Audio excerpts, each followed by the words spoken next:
Meu convidado de hoje nasceu na capital do Brasil há 44 anos e praticou basquete dos 10 aos 18. Filho de um pai militar e uma mãe empresária, decidiu ingressar no curso de Tecnologia em Processamento de Dados. Depois investiu em uma pós em Segurança da Informação e Gestão Empresarial. Durante mais de 2 décadas, procurou a cada oportunidade se aperfeiçoar profissionalmente e construiu uma carreira sólida em TI. Casou-se e teve um casal de filhos. Foram anos focados em dar uma boa condição de vida para sua família e garantir uma aposentadoria tranquila. À exceção do tênis, que praticou por alguns anos, o esporte foi deixado de lado quase totalmente. Em 2019, ano que completaria 40 anos de idade, começou a treinar para participar de uma maratona. Em setembro, participou da Maratona de Buenos Aires. No ano seguinte, decidiu iniciar no triatlon. A pandemia adiou a sua estreia, que aconteceu somente em 2021. Internamente, algo estava incomodando. A dedicação quase total à carreira e a distribuição desigual do seu tempo entre família, o trabalho e ele mesmo parecia não fazer mais muito sentido. Em poucos meses, resolveu pedir demissão para iniciar uma nova fase em sua vida. Para marcar essa transição, decidiu correr 366 maratonas seguidas em 366 dias. Planejou e planilhou um projeto, avaliou os riscos, montou uma equipe de apoio e partiu para sua grande empreitada pessoal. Ao longo de um ano inteiro e 15.569 quilômetros percorridos, ele impactou não apenas a sua família e a comunidade de corredores, mas uma quantidade enorme de pessoas que se surpreenderam com o tamanho do desafio. Conosco aqui hoje o maratonista e agora empreendedor em sua mais recente versão, repaginado, atualizado e com um novo propósito, ele que provou que pessoas comuns são capazes de realizar coisas impossíveis, o brasiliense Hugo Leonardo Souza Farias. Seja muito bem-vindo, Hugo. Muito bom, Michel. Obrigado. Fico honrado aí com toda essa descrição. Foi mesmo no ano que você ia completar 40 anos, né, que você deu essa guinada, né? Foi. Eu tenho percebido aqui, né, ao longo das minhas conversas aí nesses quase 6 anos e meio de endorfina, mais de 350 convidados, que tem algumas fases na vida, algumas épocas que não necessariamente tem a ver com a idade, né? Mas mais ou menos coincide, até porque existe esse estigma, né, dos 30. Quando a gente faz 20 é uma maravilha, quando a gente faz 30 é legal, mas a hora que a gente vai fazer 40, 50, 60, para muita gente isso acaba sendo impactando de alguma maneira, mesmo que seja positivamente, né? Mas enfim, cara, muito obrigado por ter vindo aqui. Eu fiz uma imersão nesses últimos dias no Hugo Farias, como normalmente eu faço. O seu Instagram é um Instagram curtinho, mas aí as suas participações em podcasts são muitas. Então eu ouvi bastante, eu não consegui ouvir todos, mas ouvi bastante deles. Então eu quero trazer aqui uma outra perspectiva. Você agora já talvez não esteja mais naqueles 15 minutos de fama que você teve quando você terminou, né? Ou naquele ápice do projeto. Sim. E é por isso que eu falei com você ao longo do ano. Eu falei, Hugo, vamos falar depois, porque talvez a gente tenha tenha outras impressões do seu feito, outros desdobramentos. Eu fiz assim com a Areta, por exemplo, quando escalou o Everest. Eu esperei 6 meses ela voltar até para baixar um pouco a bola, né? Para a gente falar. E, de fato, ela mesmo disse que mudou um pouco a maneira como ela enxergou a história do Everest, e não o fato de ter escalado o Everest, mas o fato de ter impactado tanta gente e do simbologismo que ela teve, né, que o ato dela teve. E eu vou querer explorar um pouco isso com você aqui hoje também, saber das novidades aí do seu novo propósito, da sua nova marca. Por isso que eu brinquei aqui no começo, que você está numa nova versão, né, Exato. já repaginado. Fez um rebranding aí total. Até achei que você fosse vir sem barba, cara. Não. Né? Porque isso também é uma maneira legal de mudar as coisas, né? Sim. Mas por falar em barba, e acho que você é o primeiro barbado que passa aqui pelo Endorfina. Ou o barbado não, porque barbado a gente fala que são homens, né? Mas a pessoa que usa, que ostenta uma barba bem aparada. Você nunca pensou em deixar a barba crescer até o final como também uma maneira de você se lembrar desse teu desafio à la Forrest Gump? Tipo, vou deixar a barba crescer e no dia 366, aí sim, vou parar num barbeiro bacana lá em Americana e vou aparar essa barba. Eu até pensei, mas eu olhava no espelho e não gostava muito, né? Eu também não gosto muito da versão sem barba, porque eu vivi com essa aparência sem barba até os 30 e poucos anos, quando o primeiro filho nasceu. Uhum. Eu já vinha deixando a barba crescer. E quando ele nasceu, eu mantinha a barba curtinha e eu tô lá ajudando a minha esposa, dando de mamar para ele, e de repente apareceu um pelinho bem na boca dele. Aí eu peguei e raspei. Eu falei assim, não quero que isso aconteça mais. Fui lá e raspei a barba. Minha esposa chegou do trabalho, me viu sem barba, começou a chorar. Não acredito. Foi. E aí Ela se acostumou, a Daniela. Se acostumou. E aí, desde esse dia, eu também me acostumei com a barba, porque meu rosto, essa parte inferior, ela é menor, eu tenho o queixo pequeno, então a barba acaba que melhora o visual, né? Legal, cara. Você sabe que o meu pai, ele tinha, né, uma barbicha e cavanhaque, e eu não conheci muito bem o meu pai, quer dizer, não lembro, né, de ter conhecido o meu pai, porque ele faleceu muito cedo. Mas eu sempre tive vontade de ter, não sei se eu teria a barba, mas eu queria ter, né, um cavanhaque e um bigodinho, mas, cara, por mais que eu tente, o negócio não vem. Então, hoje eu já estou conformado, né, mas eu fiz essa brincadeira da barba porque eu lembrei, claro, do Forrest Gump, né? Pelo que você falou, ele não foi uma inspiração, mas provavelmente você deve ter pensado nele em algum momento, em alguma maratona, né? Olha, vem à cabeça sempre. As pessoas associaram muito, né? Sempre falavam. Forrest Gump brasileiro. Forrest Gump de Americana. Mas eu busquei outras inspirações para iniciar esse projeto. Eu tive outras... que foi o Nims Die, né? Sim, o Nims, para mim, foi algo que impactou. Impactou em que sentido? Eu assisti o documentário lá em dezembro de 2021, início de 22, e ele me mostrou que pessoas comuns eram capazes de fazer coisas incríveis. Independente da técnica que ele utilizou, independente se a comunidade de escalada apoia ou critica, ele mostrou isso. E eu sou fã do Amir Klink também. O Amir Klink foi o primeiro ser humano a cruzar o Atlântico Sul a remo da África para o Brasil. Essas pessoas... me mostraram que é possível fazer coisas extraordinárias. E foi daí onde eu comecei a refletir sobre a minha vida, sobre valores, princípios, enfim, sobre tudo. Eu estava numa corrida que a gente aprende, né? Pelo menos a minha geração X, geração Y, a gente aprendeu a buscar o conforto e a estabilidade como forma de vida, construir patrimônio, e a gente valoriza muito o ter, a sociedade cobra muito isso, né? E eu comecei em um determinado momento, nessa época, 2021 para 2022, questionar isso. Eu estava numa zona de conforto, meus pilares de vida estavam tudo verdinhos, ótimo trabalho, satisfeito com o salário, família, já tinha conquistado casa própria, algumas coisas, e eu me questionei.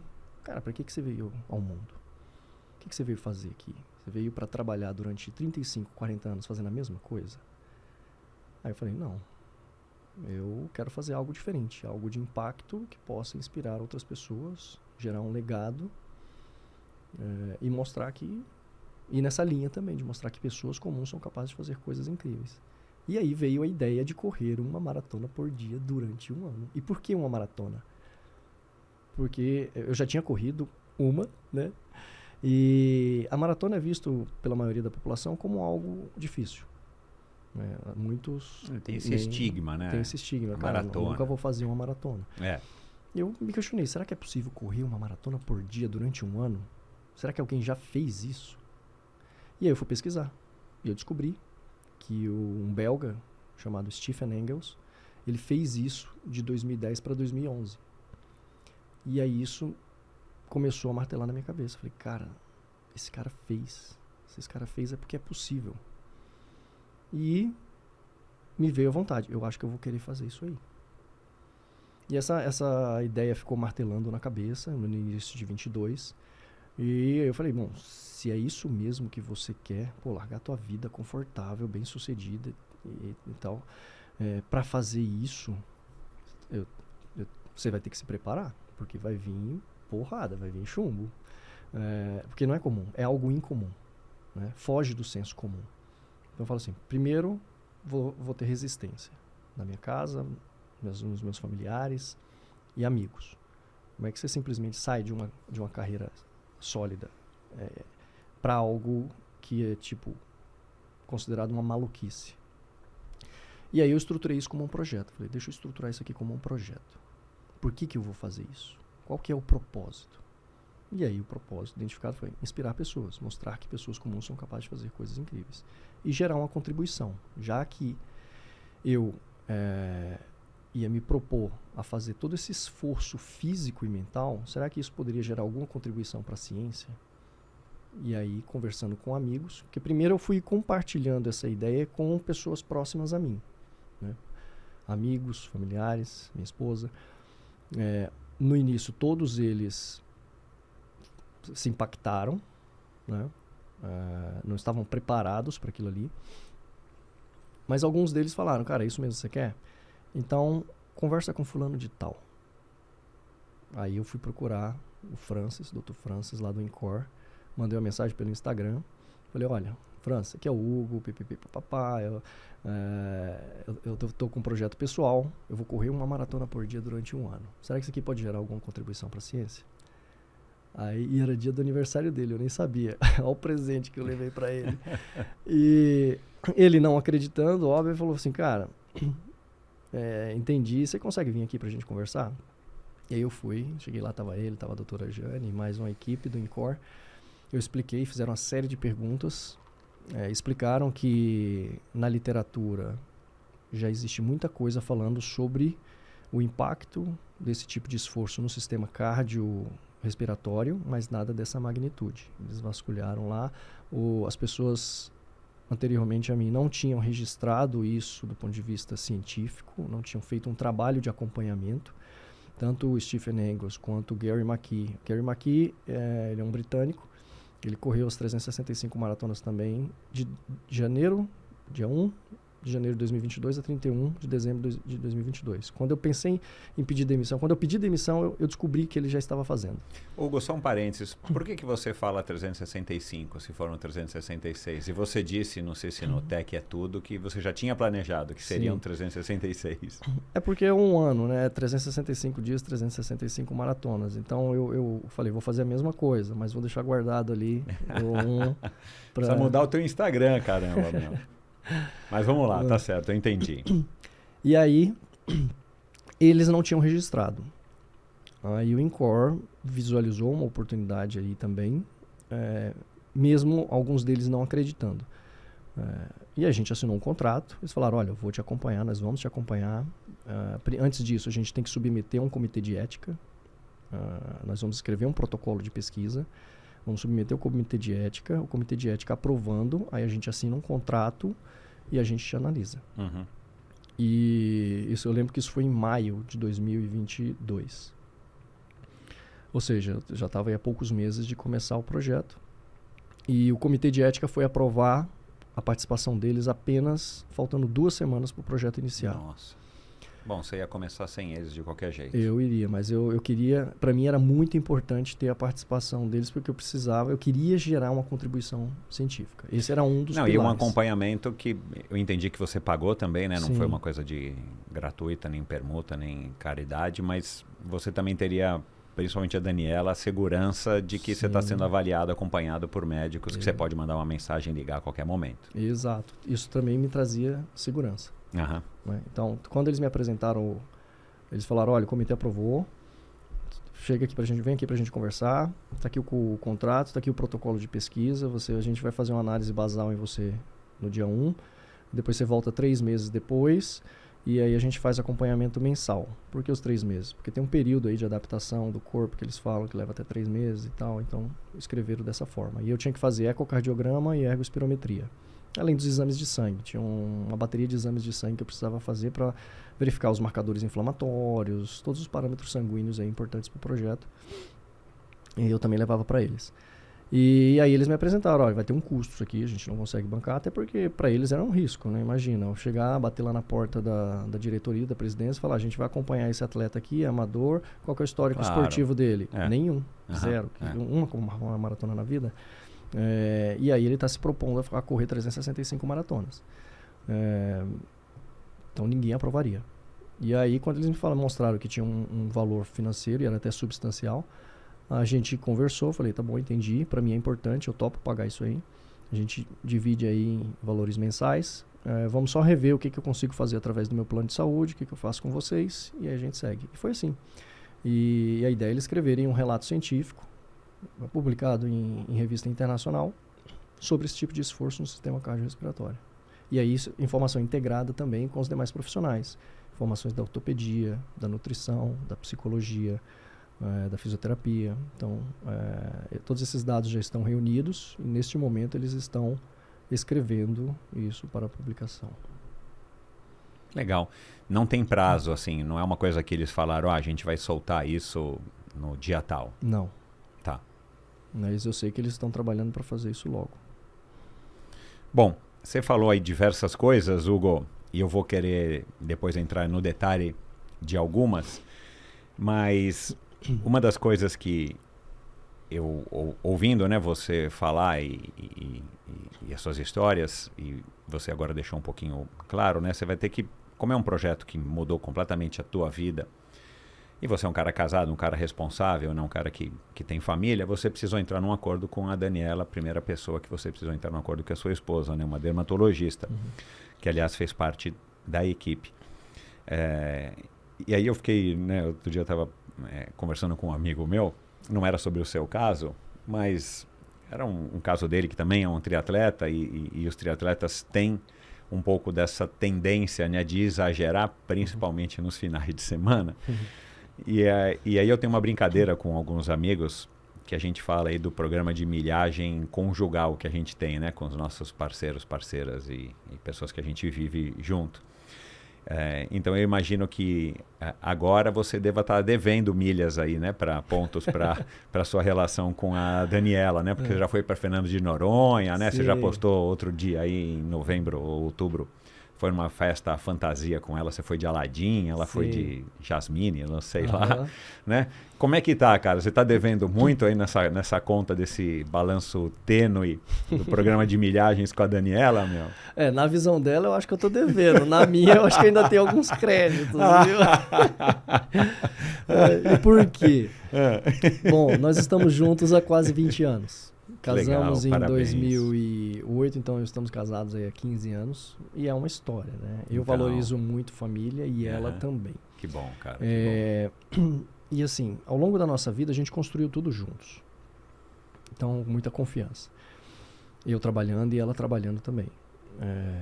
E eu a conheci, ela ainda cursava medicina. Estava no 4º ano, se não me engano. E naquele momento, eu já em Brasília? Era em Campinas. Ah, tá. Então, eu saí de Brasília em 2003, eu tinha um emprego lá também. Acho que foi a primeira grande decisão que eu tomei na minha vida, de ruptura, assim. Você era trainee no Banco do Brasil? Eu fui trainee no Banco do Brasil, depois eu trabalhei em 2 outras empresas. Eu estava trabalhando na FAO, nessa época, Organização das Nações Unidas para Agricultura e Alimentação. Legal isso, hein, cara? E aí eu era o responsável pelo TI lá. E eu estava querendo fazer uma pós-graduação. Né? Naquela época eu vi que segurança da informação era uma área que ia demandar bastante atenção. Falei, quero fazer uma pós em segurança, deixa eu ir para São Paulo. Eu pesquisei em Brasília, tinha algumas pós, mas uma que me chamou muita atenção era aqui em São Paulo. E eu falei, a proposta deles era 50% teoria, 50% prática. Essa questão da prática me chamou a atenção. E aí eu falei, eu vou pedir demissão também. Lá foi primeiro episódio, assim, que teve na minha vida que eu tomei uma grande decisão. Então, lá eu pedi demissão, falei, pessoal, eu vou para São Paulo estudar, depois eu volto, eu preciso investir na minha carreira. Falei com meus pais na época também não curtiram muito, mas apoiaram.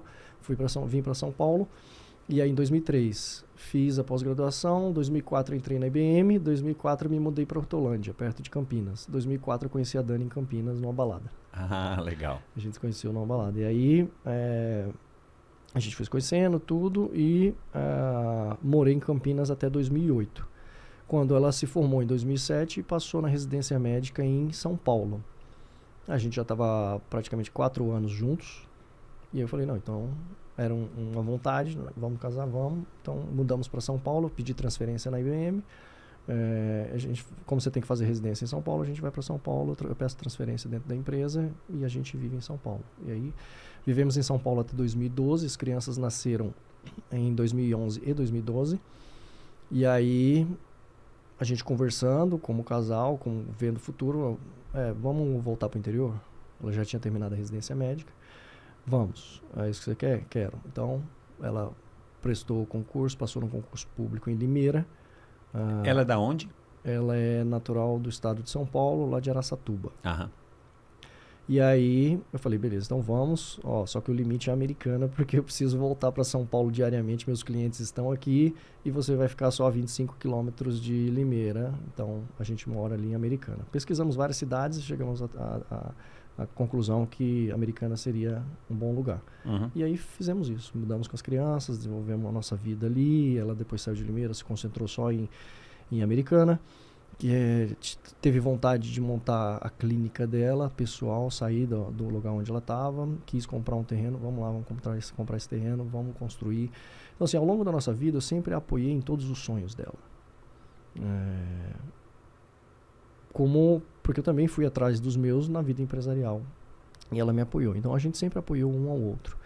Só que a gente é da mesma geração X. A gente aprendeu com os nossos pais, que sofreram bastante, que são de uma geração anterior, e que não queriam que os filhos passassem pelo mesmo sofrimento, pela mesma batalha e tudo de criar os filhos. Meus pais sempre falaram, tem que prestar concurso público, tem que trabalhar um emprego fixo. Seu pai não queria que você fosse militar? Não. Eu, por estar muito próximo da vida militar ali na infância, eu cheguei à conclusão de que eu não queria. Uhum. Eu queria crescimento profissional, queria conquistar, montar patrimônio, e eu não via na vida militar algo que pudesse me levar a isso. Uhum. E esse é um tipo de pensamento que eu tinha, que eu carreguei por muito tempo. Uhum. E aí eu vi isso em empresas privadas. Falei, não, eu quero trabalhar em empresas privadas e aí eu vou construir meu futuro. Só que as coisas não são bem assim, né? Exatamente. Mas eu fui muito feliz. Então, eu apoiei ela em todas as decisões. E quando chegou o momento de eu decidir que eu queria largar a empresa, eu falei assim, cara, eu já tenho os meus medos. Eu mapeei os meus medos. Eu tinha medo de lesionar, eu tinha medo de falhar, eu tinha medo de... as pessoas vão te criticar, e é isso, criticar, tudo bem. As pessoas vão se afastar. Então eu mapeei vários medos, e para esses medos eu tracei algumas ações. O que eu faria? Qual seria o meu comportamento? Só que esses medos, os meus medos eu conseguia gerenciar. Os medos dos outros eu não conseguia gerenciar. Então eu pensei assim, a Dani pensa igual a mim com relação à construção de patrimônio. Meu sogro, meus pais, mesma coisa. Se eu falar com eles antes de tomar essa decisão, nenhum deles vai aprovar. Nenhum deles vai me falar, olha, vai. Todos eles vão ter os medos naturais deles, que é preocupação com a minha saúde, com tudo. E aí eu assumi o risco. Eu falei, depois com um projeto estruturado, vendo que eu conseguiria sim gerar uma contribuição, e que existiria grande chance de se conectar e de inspirar outras pessoas com relação a N atitudes, eu falei, é isso mesmo que eu quero fazer. Aí eu pedi demissão e aí eu viajei com a minha esposa 2 dias depois para um congresso de dermatologia lá em Recife. Aí na praia eu sentei com ela e falei, eu preciso te falar um negócio. Sabe aquele projeto que eu te mostrava de vez em quando sobre correr e tal? Então, eu pedi demissão. Então assim, é óbvio que ela ficou chateada. Demorou um tempo para aceitar, mas após alguns dias ela percebeu... Chateada especificamente por qual motivo? Tinha um motivo específico? Ela se sentiu traída, porque eu não compartilhei isso com ela. Então a primeira sensação foi sensação de traição. Poxa, você tomou essa decisão unilateral na tua vida sem compartilhar. Poxa, a gente tem uma família e tudo e tal. E eu totalmente correta, né? E eu falei, isso vai acontecer. Você está devendo milhas para ela. Tô devendo milhas, tá. Muitas. Tá. E aí eu falei, bom, agora já está tomada a decisão, não tem mais volta. Explodi a ponte, né? Eu falei, ou seja, eu embarquei nessa, não embarquei para ver se vai dar certo. Eu embarquei e vai ter que dar certo. Porque tem muita coisa em jogo. Não, você podia voltar para o mercado, Você não ia voltar para a IBM, ia voltar para... Sim, tinha essa opção, plano B, mas, cara, eu guardei ele... Ela não tentou te convencer? Você tem certeza? Tentou. Você tem certeza, Hugo? Tentou e muita gente tentou me convencer. E aí o que te fez, cara, insistir? Porque a gente está falando de uma quebra de paradigma muito grande. você, aquilo que eu falei aqui no começo, né, cara, assim, você passou 20 anos, 22 anos da tua vida. Cara, o que você tem de especialização pela IBM, não dava nem para eu procurar aqui todas que eu fui ver no teu LinkedIn, né? Cara, então assim, é um profissional de carreira, né? Que vai investindo, vai se aperfeiçoando e tal. Sim. E o fato de você ter entrado no ramo da TI, você disse isso em outros podcasts, acho que você me escreveu. Cara, você escolheu TI não é porque você gostava, né? Você falou, cara, eu vi um futuro promissor. Futuro promissor, entende-se, grana, Sim. sucesso financeiro, né? Sim. Então você, pelo que eu percebi, você sempre teve essa preocupação. Pô, cara, eu quero ter uma vida boa, quero casar, quero ter filhos, quero poder prover para eles. E aí você encontrou a sua cara metade que também tinha essa mesma mentalidade, né? Então, a hora que você resolve largar isso tudo, né? Na véspera de fazer 40 anos, tem alguma coisa a ver com a pandemia, não sei, né? Porque também a pandemia foi um momento que nas nossas vidas vai ficar marcado para sempre, né? Em maior ou menor grau, por um ou por outro motivo. Mas é uma quebra muito grande mesmo, né? Só que você foi com tudo, né? Assim, na tua cabeça estava muito certo, porque você podia ter titubeado. Inclusive o fato de você ter errado o timing, que você disse isso várias vezes, né? Você começou no segundo semestre, num ano que estava bagunçado, não conseguiu chamar a atenção de ninguém para patrocinar. Aí no ano seguinte era eleição, Copa do Mundo. Quer dizer, cara, você não teve nem essa coisa de falar assim, não, embora seja um cara de TI, um cara de exatas, um cara super planejado, não, vou fazer isso aqui no ano tal, porque aí lá eu vou conseguir, vou fazer aqui, vou tentar vender para pelo menos amortizar custo, fica mais fácil talvez de convencer a Daniela. Ó, Daniela, talvez aqui a planilha termine no azul, né? No final a planilha terminou no vermelho, pelo menos, né? É a impressão que eu tenho.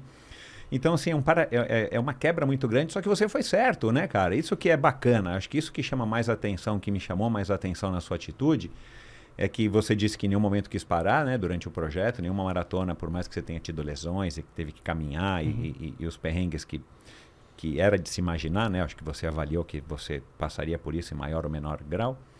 Mas não, cara, você foi firme e forte e, né, traçou ali o plano de guerra e foi embora. Foi. E isso foi porque acho que o principal ponto que me sustentou foi a questão de propósito. Né? Tava ruim. Ter um propósito, gerar uma contribuição, ser alguém, escrever o nome na história, gerar um legado, sair do comum, sabe? Então, eu mais do que ninguém tinha que acreditar nessa história. Verdade. Então, independente dos desafios ali, da lesão, dos comentários, das críticas, eu me cerquei de pessoas para me ajudar a chegar lá. Então, por isso que eu montei uma equipe multidisciplinar. Eu assumi compromissos públicos, eu assumi compromissos com o INCOR, assumi compromissos com esses profissionais. Com isso ajuda, né? Tipo, uma pressão saudável. Sim, acho que a partir do momento que você identifica um propósito e você assume compromissos, se você é uma pessoa comprometida com o que você fala, você vai lá e vai fazer. Né? Então, o fato de você assumir compromissos públicos te dá uma energia também muito grande. Tem gente que não gosta, né? Porque não quer se sentir cobrado além da conta, né? Tem gente que prefere ficar na surdina e realizar, né? Isso. Mas assim, eu sempre vi que o objetivo não seria só concluir as maratonas. Eu estava num processo, e ainda estou nesse processo, de transição de carreira. Né? Eu decidi mudar a rota da minha carreira. Meu GPS estava apontando para um lado, eu falei, recalcular a rota, vamos por aqui. E eu ainda estou nessa jornada. A primeira etapa dela foi a conclusão das 366 maratonas. Essa aí, o que eu consegui com ela? Poxa, eu consegui demonstrar, sim, pessoas comuns são capazes de fazer coisas incríveis. Mais um maluco no mundo fazendo alguma coisa incrível. Eu consegui gerar uma contribuição, eu consegui inspirar várias pessoas. E agora eu estou estruturando tudo isso para continuidade. Né? Não termina ali. Então, eu estou escrevendo um livro, estou dando palestras, levar essa mensagem adiante, porque é um projeto, de corrida? Mas ele fala de inúmeras outras coisas. Exato. Né? Ele fala de acreditar em você. Foi por isso que eu fiz essa camiseta aqui. Ó. Logo Legal. do início. E eu Aliás, corri... obrigado pela camiseta, né? Quem está assistindo já viu que eu tô com a camiseta que eu acabei de ganhar. Tá até com a etiqueta aqui, porque eu preciso tirar. E eu criei camisetas com frases que me motivassem. Não a frase em si, mas o significado dela. E a primeira camiseta que eu usei no projeto era um dia de cada vez. Aliás, isso aqui é uma coisa bem americana, né? Não sei se na IBM, no ambiente da IBM é assim, mas na casa do Cid tinha uns pôsteres assim, quando eu ia lá, sabe? Aquela coisa da águia voando, né? A águia americana, e é uma frase de impacto, né, cara? De acreditar. E as frases são importantes. Mais importante que a frase é o significado dela que você tem que carregar. Mas é que a frase te lembra, né? Sim, a frase te lembra. A frase te lembra. Por que você entrou? Por que você entrou nessa roubada? Exato. Cara, então você tem que ir até o final. E é isso, é a construção de uma nova história. Eu acredito, e o legado que eu quero deixar é que nunca é tarde para você construir a tua história. Acho que a gente veio ao mundo para fazer muitas coisas e deixar uma marca, impactar a vida das pessoas. Então, não existe uma coisa certa ou errada. Eu acho que todos nós temos uma força dentro da gente que a gente desconhece. E quando a gente se vê diante de uma situação extremamente atípica, incomum, aí é que você descobre o teu real potencial. E uma outra coisa que me ajudou muito é saber que essa jornada não terminaria com as maratonas. Porque existe Você já sabia disso? Você fez um mini planejamento, um projetinho que já dizia isso? Tipo, como é que ia ser o day after aí, ou um mês depois? Eu tinha um mini planejamento, mas ele foi sendo construído ao longo do tempo. Quando você começa uma jornada nova, você tem uma visão. Você tem uma ideia do que pode acontecer. Então, eu enumerei lá. Primeiro eu vou fazer a maratona, depois eu vou fazer, sei lá, eu pensava em, de repente, já criar uma empresa para oferecer os serviços integrados. Aí eu botei isso um pouco de lado. Porque ao longo do processo, vão surgindo outras oportunidades, vão surgindo outras ideias. Então, neste primeiro momento, para esse ano de 2022, 2023, 2024, pós-projeto, eu estou estruturando toda essa mensagem de projeto propósito, de que forma que eu consigo levar isso para pessoas e empresas.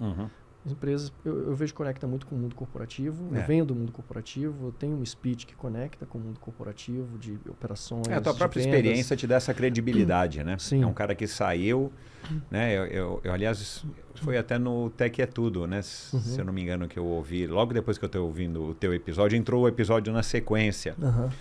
E o cara falou de um executivo... Oh, meu Deus do céu, não vou lembrar agora qual é. Aí ele foi presidente de uma empresa, depois ele foi presidente da Azul e depois ele ficou tetraplégico, caiu do cavalo. E o cara hoje está fazendo palestras em tudo quanto é lugar, eu não vou me recordar agora o nome da empresa.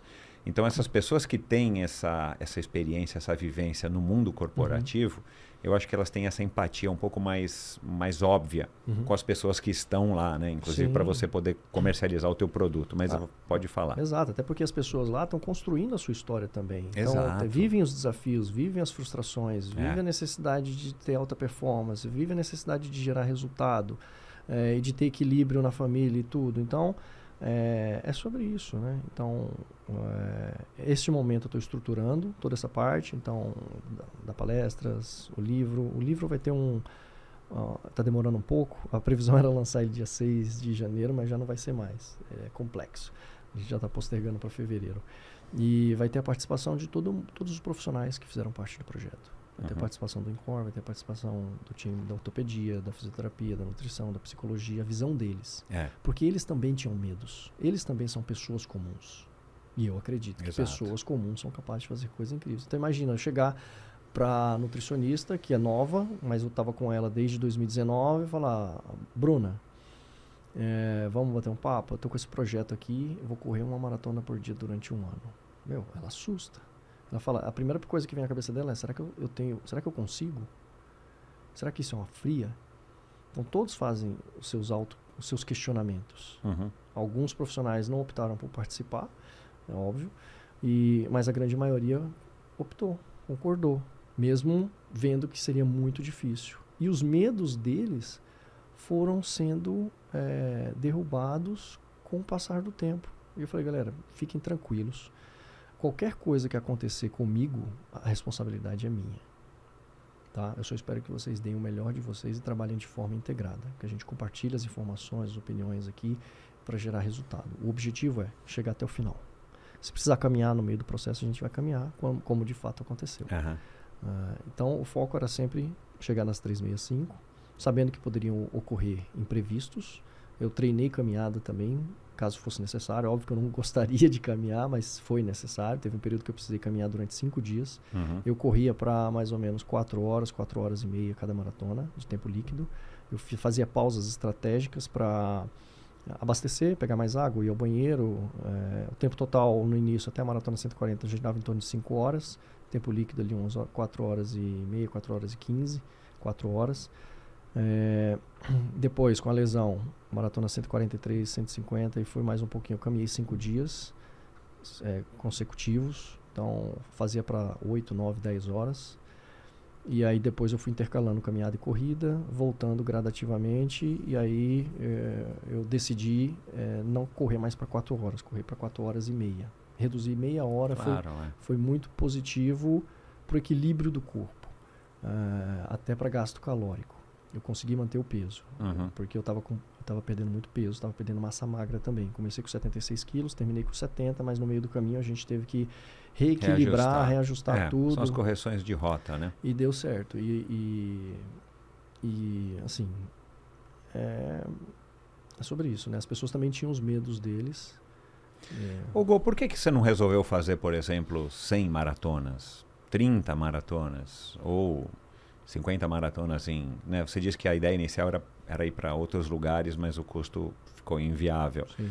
Mas por que não fazer uma quantidade menor? Que já seria... Cara, se você tivesse aqui, né, falando, cara, eu fiz 100 maratonas em 100 dias, era super legal. Sim. Né? Você poderia ter feito 50 em 50 dias. Não sei se teve alguém no Brasil que já fez. O Nilson fez isso? Não sei. Não sei. Né? Tudo bem que o Jim Carnazes fez e tal, e tudo bem, né? O outro lá, o Cowboy, fez 101 Ironmans em 101 dias, mas já chamaria atenção, porque você não é o Iron Cowboy, você não é o Jim Carnazes, né?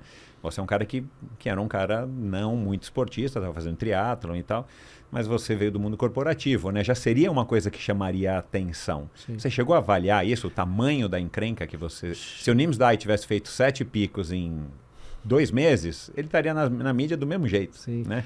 Eu cheguei a avaliar, mas como já tinham feito 365, eu falei assim, então...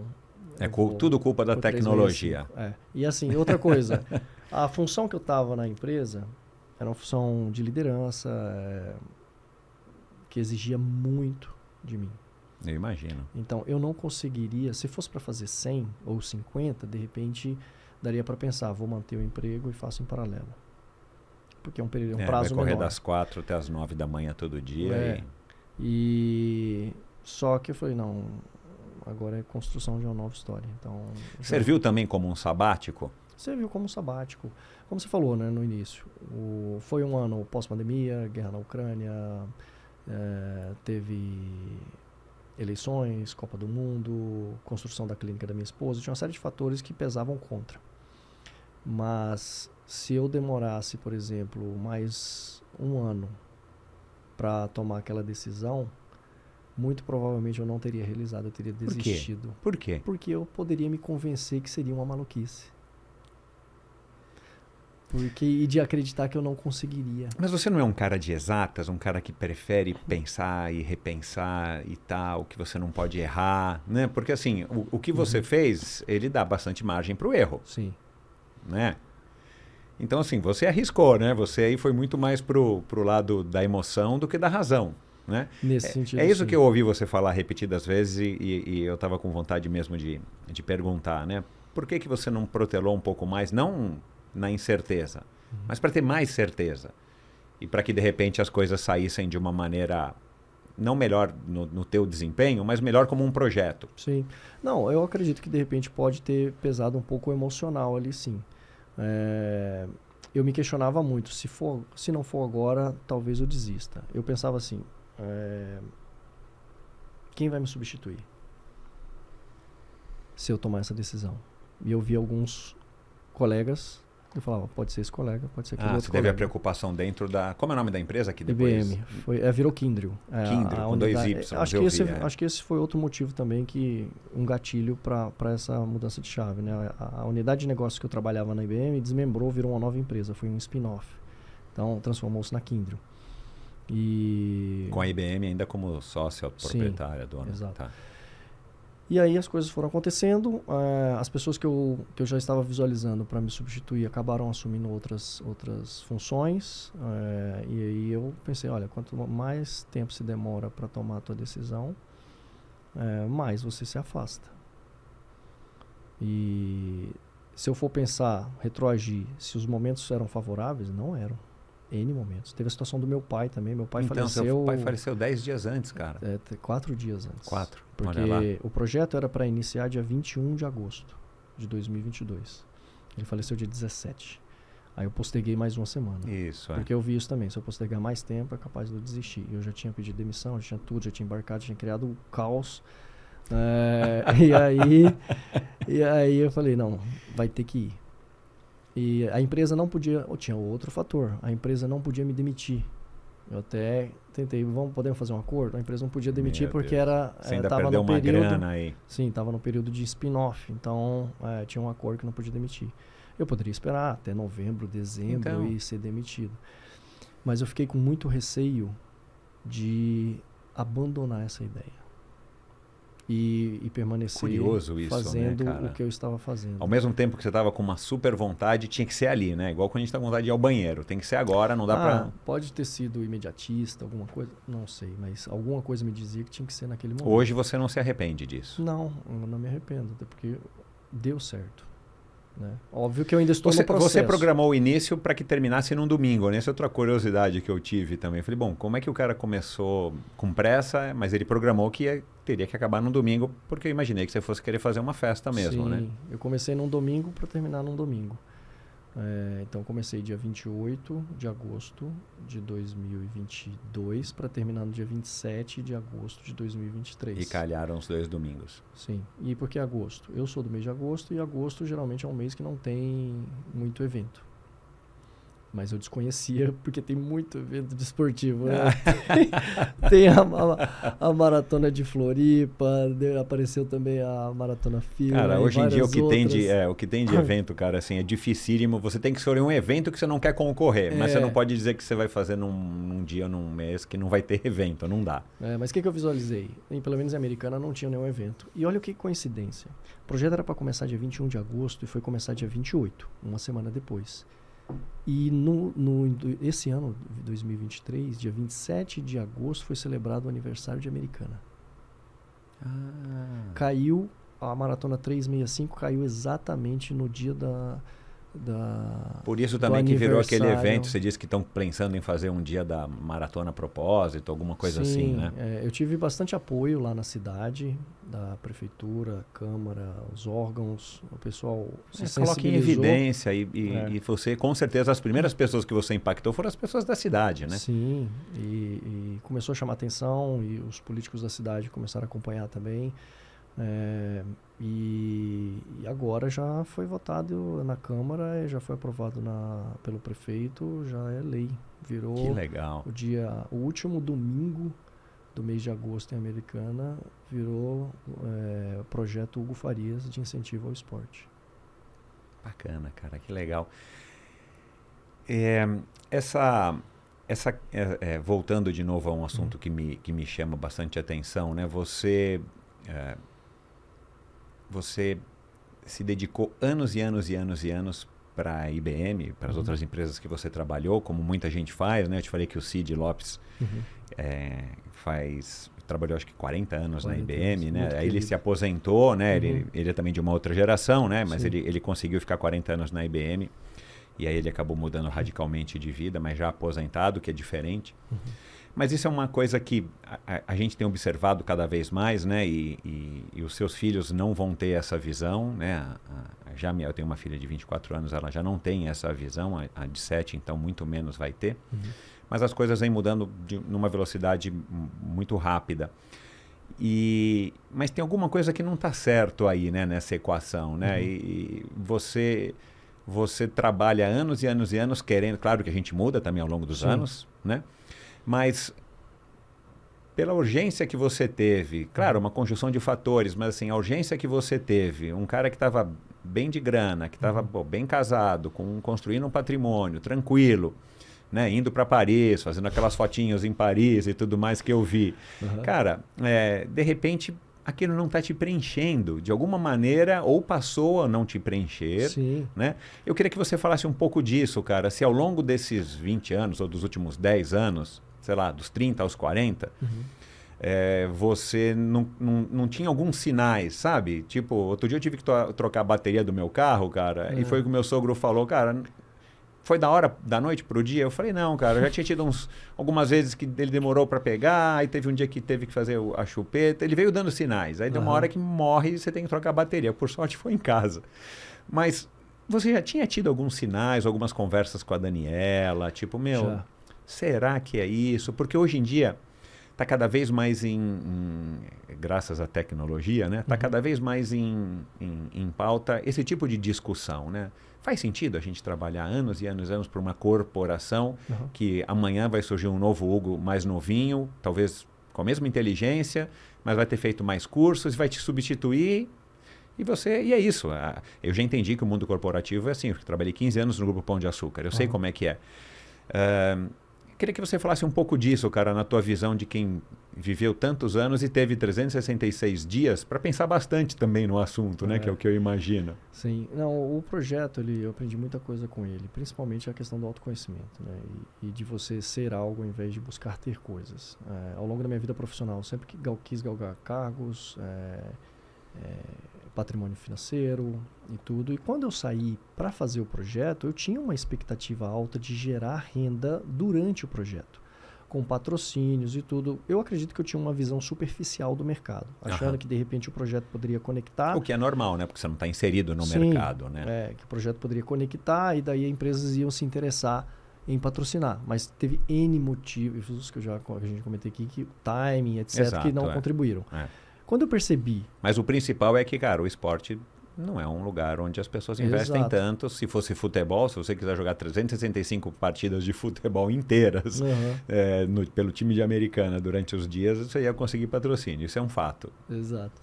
O mundo do futebol, né? Exato. E aí eu percebendo isso, logo que o projeto iniciou, porque antes do projeto eu fiz alguns acessos, contactei algumas empresas e tudo. A primeira coisa que pedem é, manda teu Media Kit. Eu não tinha Media Kit, não sabia nem o que era Media Kit. Então tem disso também, né? O tempo de preparo foi curto? Foi. Faltou muita coisa? Acredito que sim. Se eu tivesse planejado por mais tempo, durante 1 ano, 2 anos, muito provavelmente chegaria... É a curva de aprendizagem curva também, de aprendizado, né? De aprendizagem. E eu optei por ter essa curva ao longo do processo. Assumir certos riscos, né? E percebendo que o esforço para conseguir patrocínio seria muito grande, eu iria me desviar do meu objetivo principal, que era a execução do projeto. Aí eu encostei de lado, parei de fazer acesso às empresas, a pessoas, LinkedIn, tudo. Falei, vou me concentrar na execução do projeto. E vou dar o meu melhor aqui. E se surgir alguma coisa ao longo dessa jornada, será bem-vindo. Ele também não é um projeto super caro, né?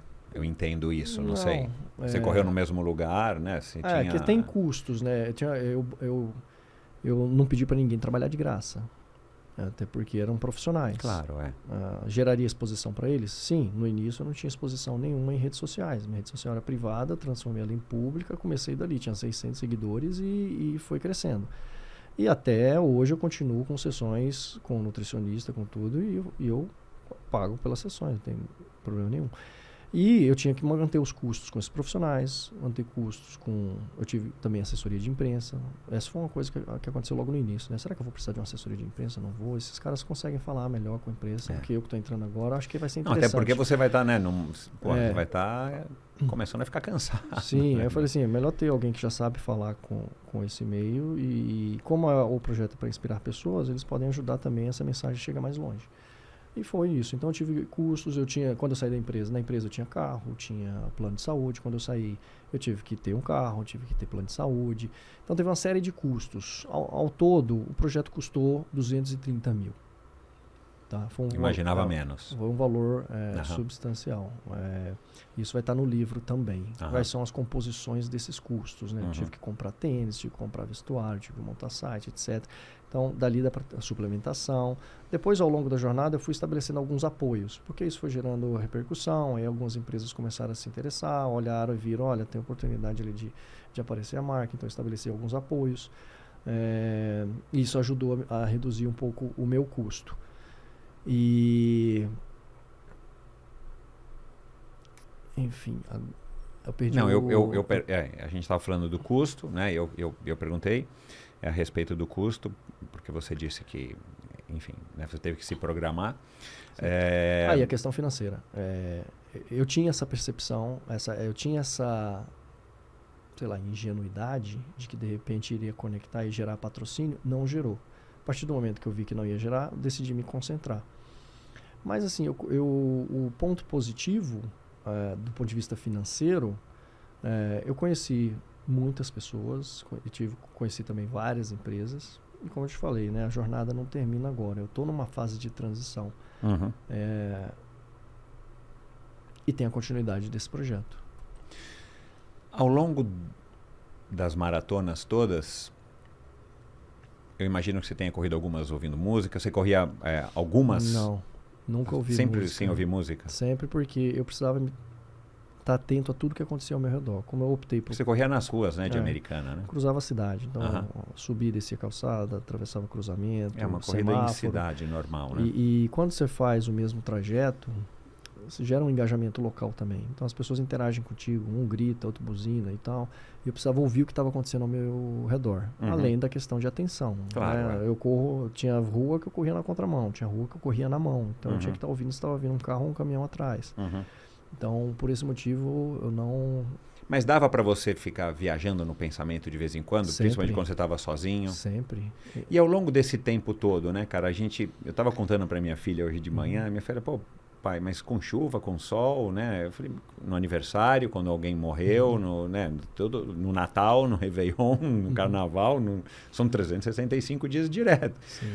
É muito tempo, né? Se a gente for parar para pensar, cara, assim, cara, o que eu fiz nos últimos 365 dias, né, cara? E a gente está aqui no finalzinho do ano, fala, o que eu fiz o ano inteiro? O cara passou o ano inteiro correndo, todo dia, né?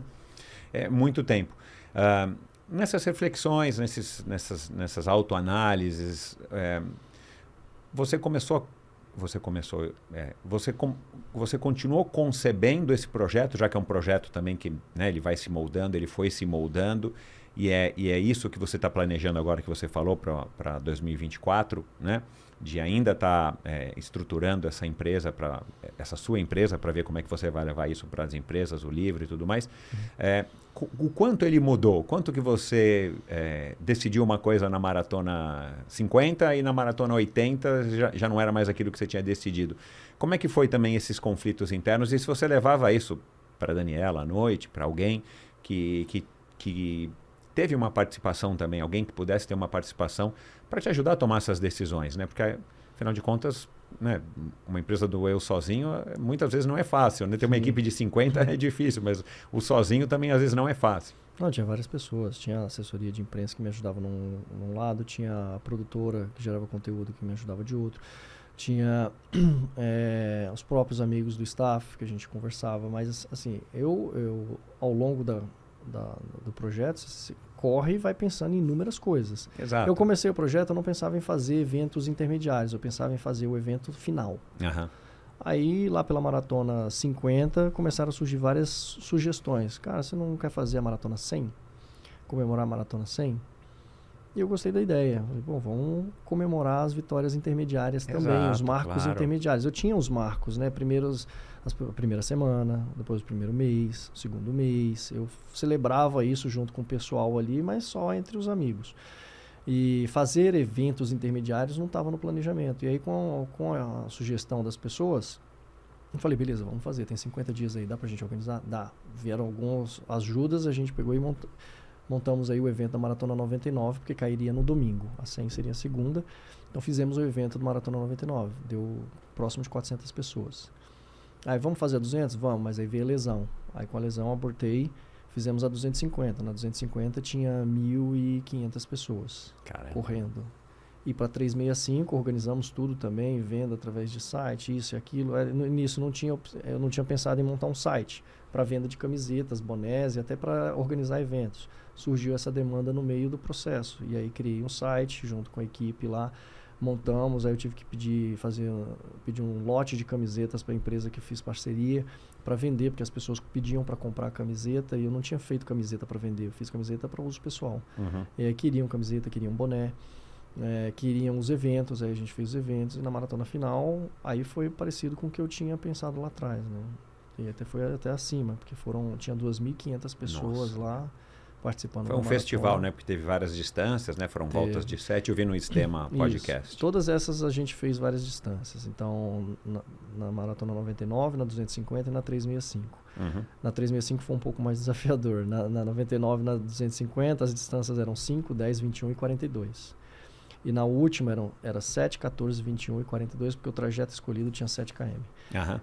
E assim, fazendo uma distribuição, 50% das pessoas ao longo da jornada, dessas 5 mil pessoas que me acompanharam fisicamente, metade delas correram 5 km ou 7 km. Aí tá ótimo, né? Uns 20% correram 10, outros 25 correram 21 e 300 pessoas correram uma maratona, muitas delas pela primeira vez. Bacana. Agora, e depois, né?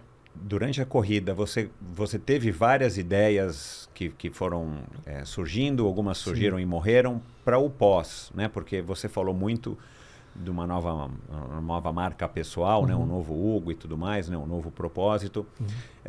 E depois, o que você ainda está mais ou menos vivendo meio que uma ressaquinha, né? Porque a gente está gravando esse podcast aqui no final de novembro, começo de dezembro. Mas, e para os próximos meses, o que você idealizou no início, ele foi tomando outras formas? Foi.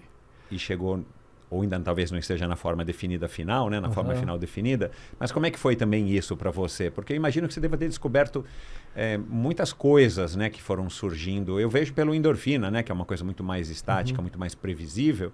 Mas, cara, como o endorfina manteve, né? O propósito dele. Mas, cara, o leque de convidados foi mudando, eu evoluí, eu mudei nesses últimos 6 anos, espero que tenha evoluído. Cara, como é que foi também esse amadurecimento do que você vai fazer agora, né? No ano de 2024 em diante? O que eu percebi, né, ao longo dessa jornada? Isso foi impactando de diferentes formas a vida das pessoas. Algumas se inspiravam pelo fato de estar ali correndo, faça chuva ou faça sol, frio ou calor, todo dia, de manhã cedo, lesionado ou não. Passou uma série de mensagens. Isso ajudou as pessoas no dia a dia delas, a se tornarem mais disciplinadas, mais focadas, enfim, a questionar também algumas coisas. Surgiu demanda de fazer palestra, de contar essa jornada. E eu tinha me planejado para quando terminasse as maratonas, eu já ia em paralelo, antes de terminar, construindo uma empresa com parcerias com profissionais e levar um produto integrado para o mercado. Aí eu coloquei isso de lado. Preferi focar. Um produto integrado do quê? Como é a Care Club hoje. Ah, tá. Porque foi feito... Tem lá em Americana uma? Tem em Piracicaba. Ah, tá. Porque foi um trabalho integrado, né, em torno do atleta. Como você conseguir extrair de uma equipe multidisciplinar um resultado que permita um atleta fazer algo extraordinário.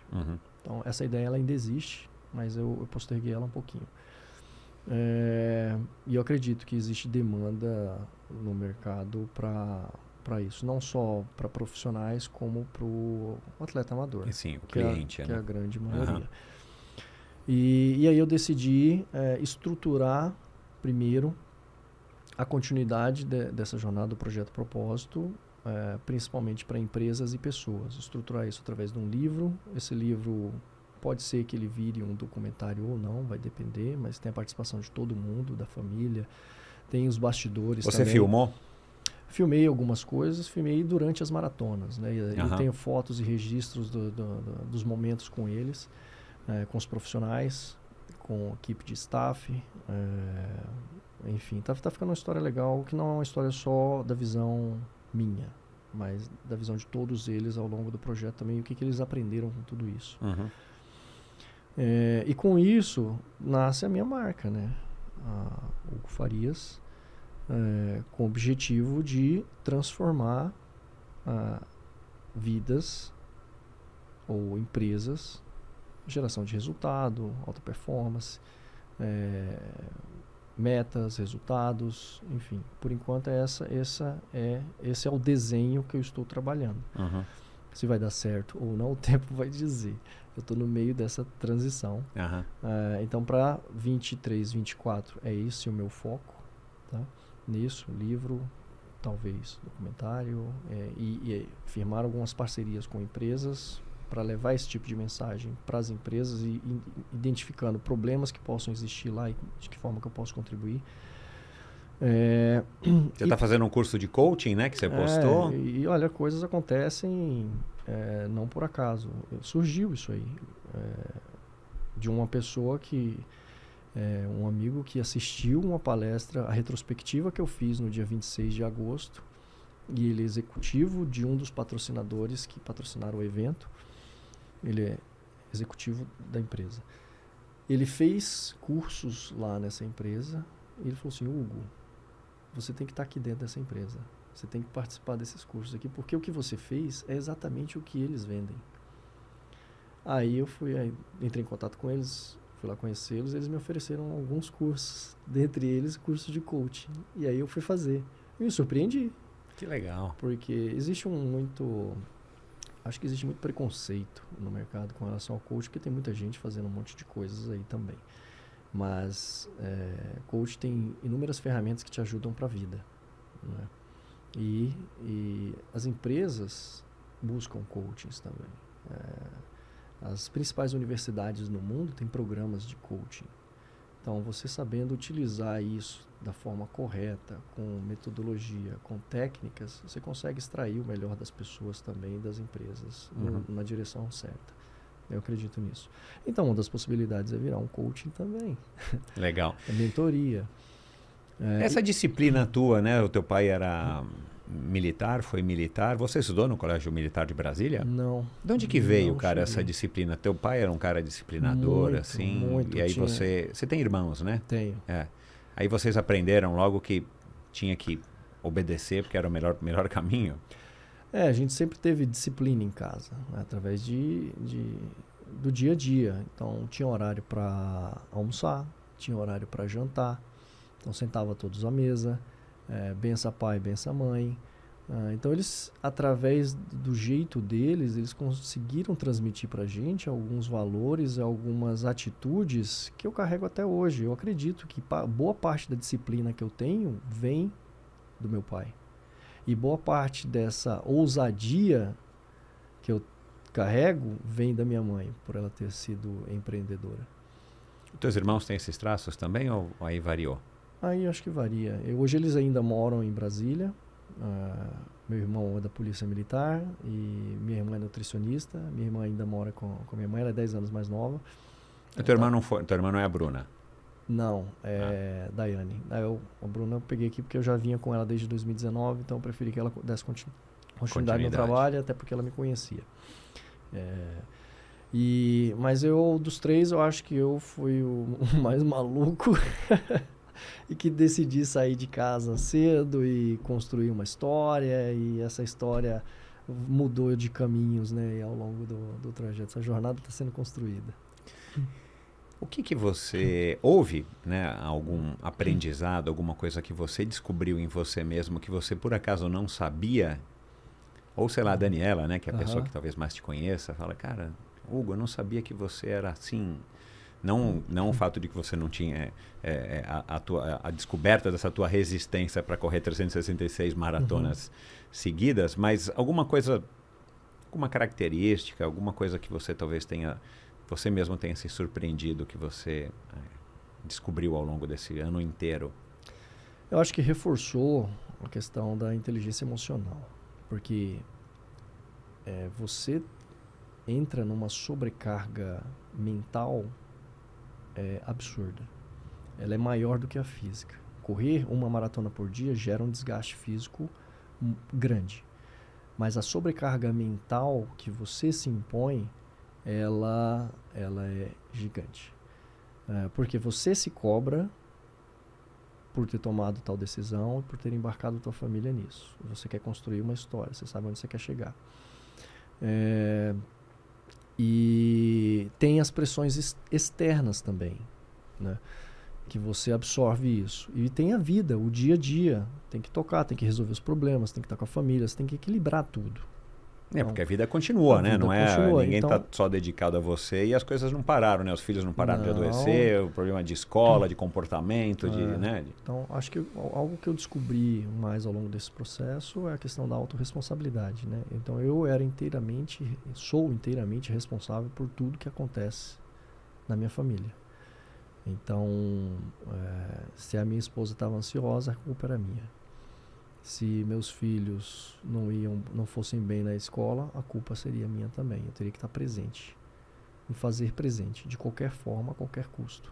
Uhum. Então, isso eu acho que eu aprendi mais ao longo do processo. Já que eu tomei essa decisão, eu teria que manter... E você não sabia que seria isso, né? Porque acho que só a hora que você foi vivendo, Sim, né? Que você vai percebeu. vivendo, aí você vai vendo, por exemplo, os pilares. Pô, meu pilar familiar, cara, não pode diminuir, isso aqui não pode ser desagradável para eles, então eu tenho que manter esse equilíbrio. Uhum. Bom, pilar espiritual, pilar financeiro... Bom, financeiro e de trabalho, eu tomei essa decisão, agora segura e vai.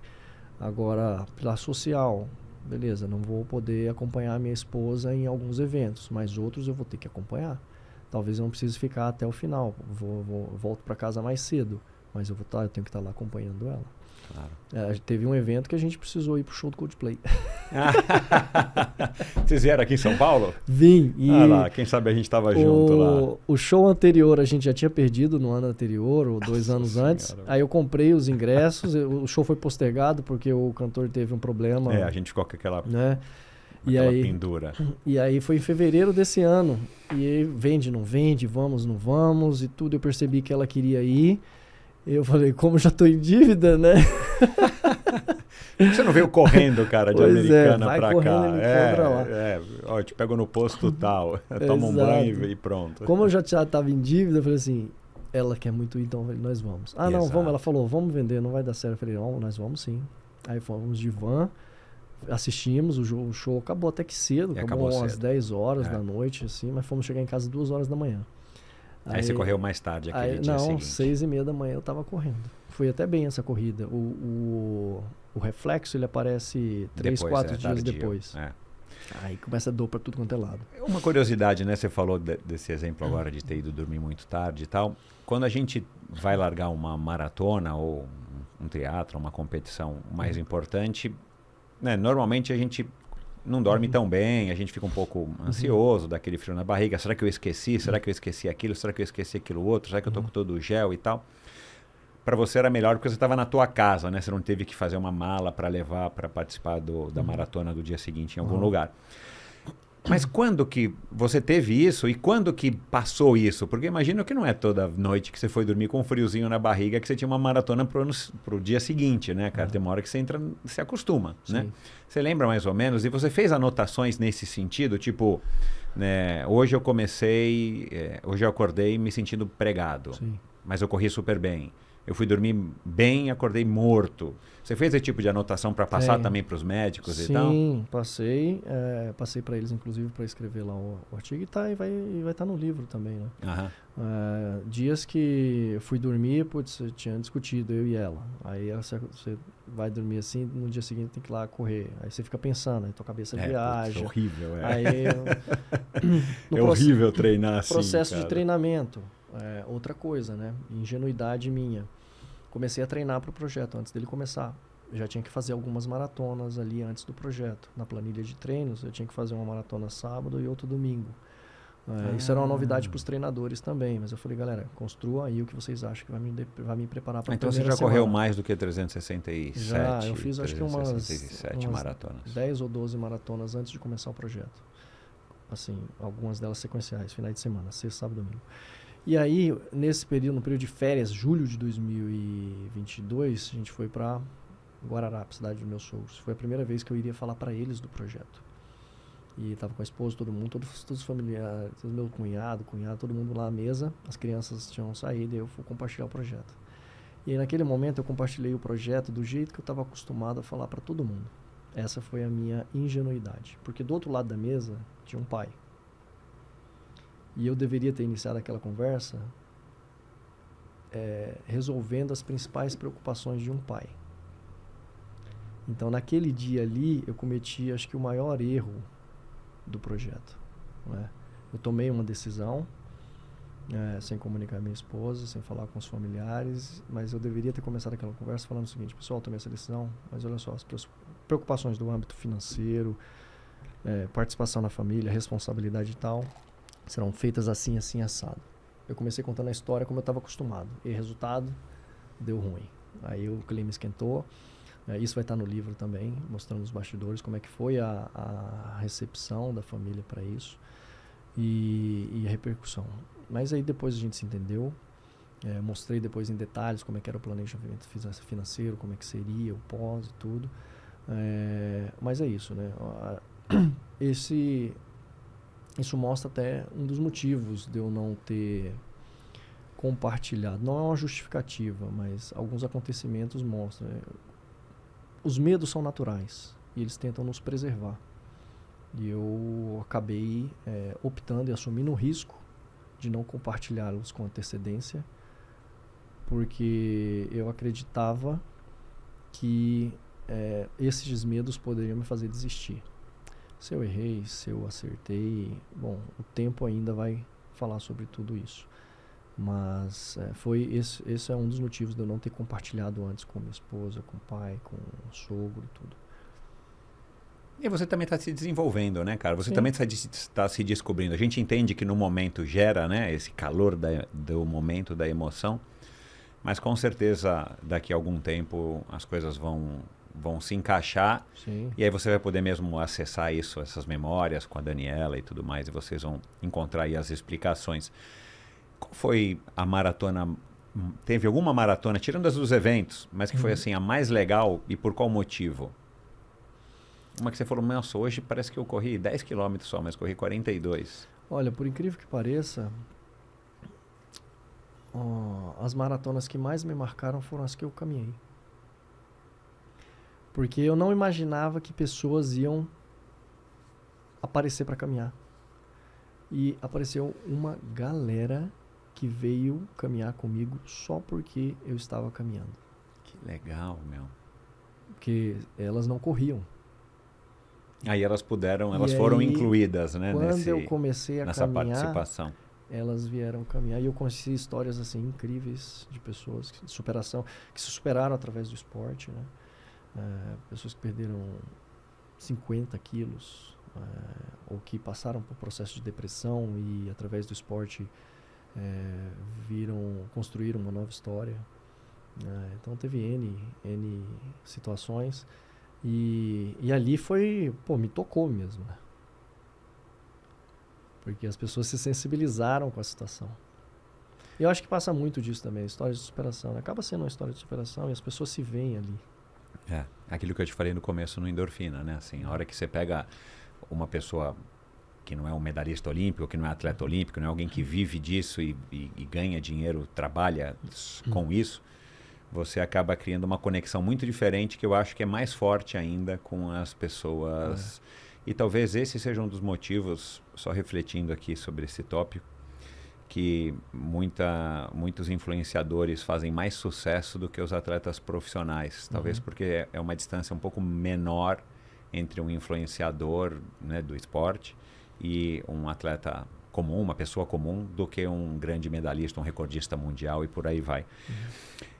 Mas por falar nisso, né, desses encontros com as pessoas que você teve, que você nem imaginava no começo do projeto, teve algum convite, sei lá, alguém te convidou para alguma coisa esquisita ou teve alguma situação bizarra, alguma coisa assim que você pode contar aqui, assim, que foi muito inusitado e que talvez vai ter até um capítulo especial no livro, os encontros e os desencontros que você teve ao longo dessas maratonas com a participação e que às vezes não foi nenhum encontro presencial, foi alguma mensagem: olha, vem aqui comer não sei o quê no Acre, olha, eu vou te oferecer aqui uma semana de graça de um hotel X.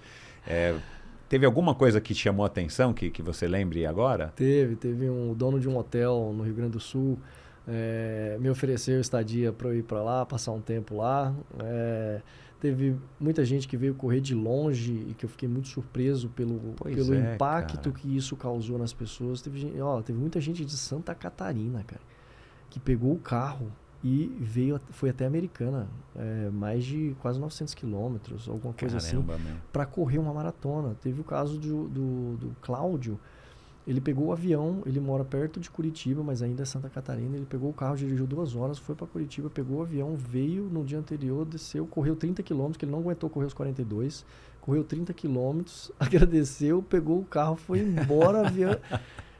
A Cida, o Irajá também de Santa Catarina, assim, tiveram várias situações, do Rio de Janeiro, o pessoal que veio do Nordeste também, que corriam. Eu não pretendia fazer maratonas oficiais ao longo do projeto. Depois de bater papo em alguns podcasts, o pessoal sugeriu. E aí eu revi isso. E para mim um momento muito marcante também foi a Maratona Internacional de São Paulo em abril. Que eu não tinha noção da repercussão do projeto. As redes sociais elas te dão uma fração, né, de percepção. As pessoas se preocupam muito ali com seguidores, mas o alcance ele é muito maior que o volume de seguidores. Exato. Então, quando estava correndo lá, muita gente me reconhecendo ali durante a prova. E na chegada, uma galera ali gritando e tudo. E eu falei, será que é isso mesmo? É para mim? Aquilo ali me impactou. E aí, a partir dali, eu comecei a fazer outras provas. Aí eu corri a Internacional de São Paulo, corri Rio. Rio eu ganhei. Então,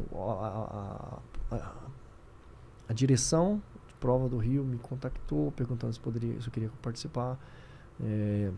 Corri depois a SP City e fui correr a Nilson Lima em Uberlândia. Essas foram as provas oficiais, né? Oficiais que eu corri fora, porque a logística prejudica demais. Além de você ter que correr os 42, tem todo o deslocamento. E esse deslocamento é o que e te tirou da tua rotina, né? Porque também você já entrou num esquema que você se habituou. A rotina tem uma importância gigantesca. Eu imagino. No processo.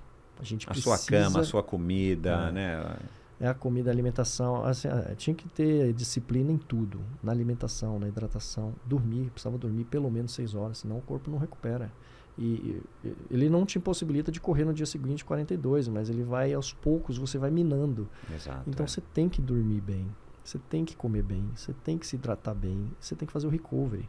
O processo de recovery. E tudo isso faz parte do processo de recovery.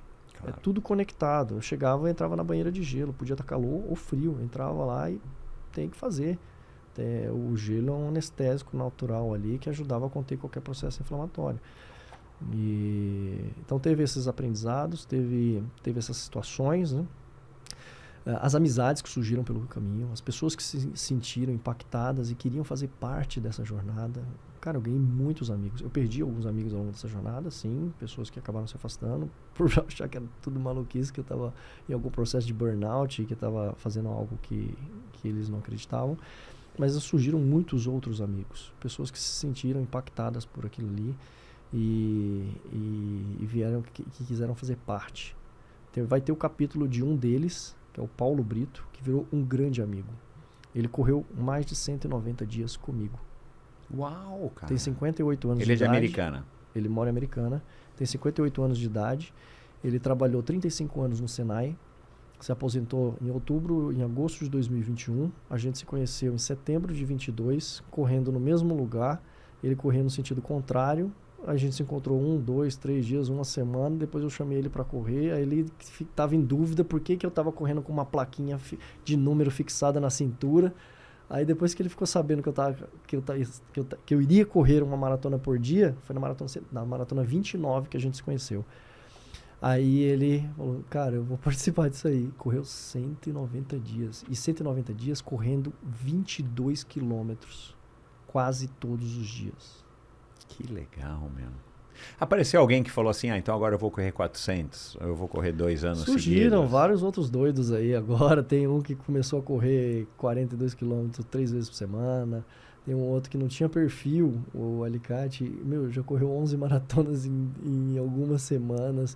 Mas eu falo para eles, cara, toma cuidado, não é assim. Ele tinha já um preparo, estava condicionado, a alimentação, a hidratação, a gente foi instruindo ali, o ritmo também, eu não corria para performance, corria num ritmo confortável.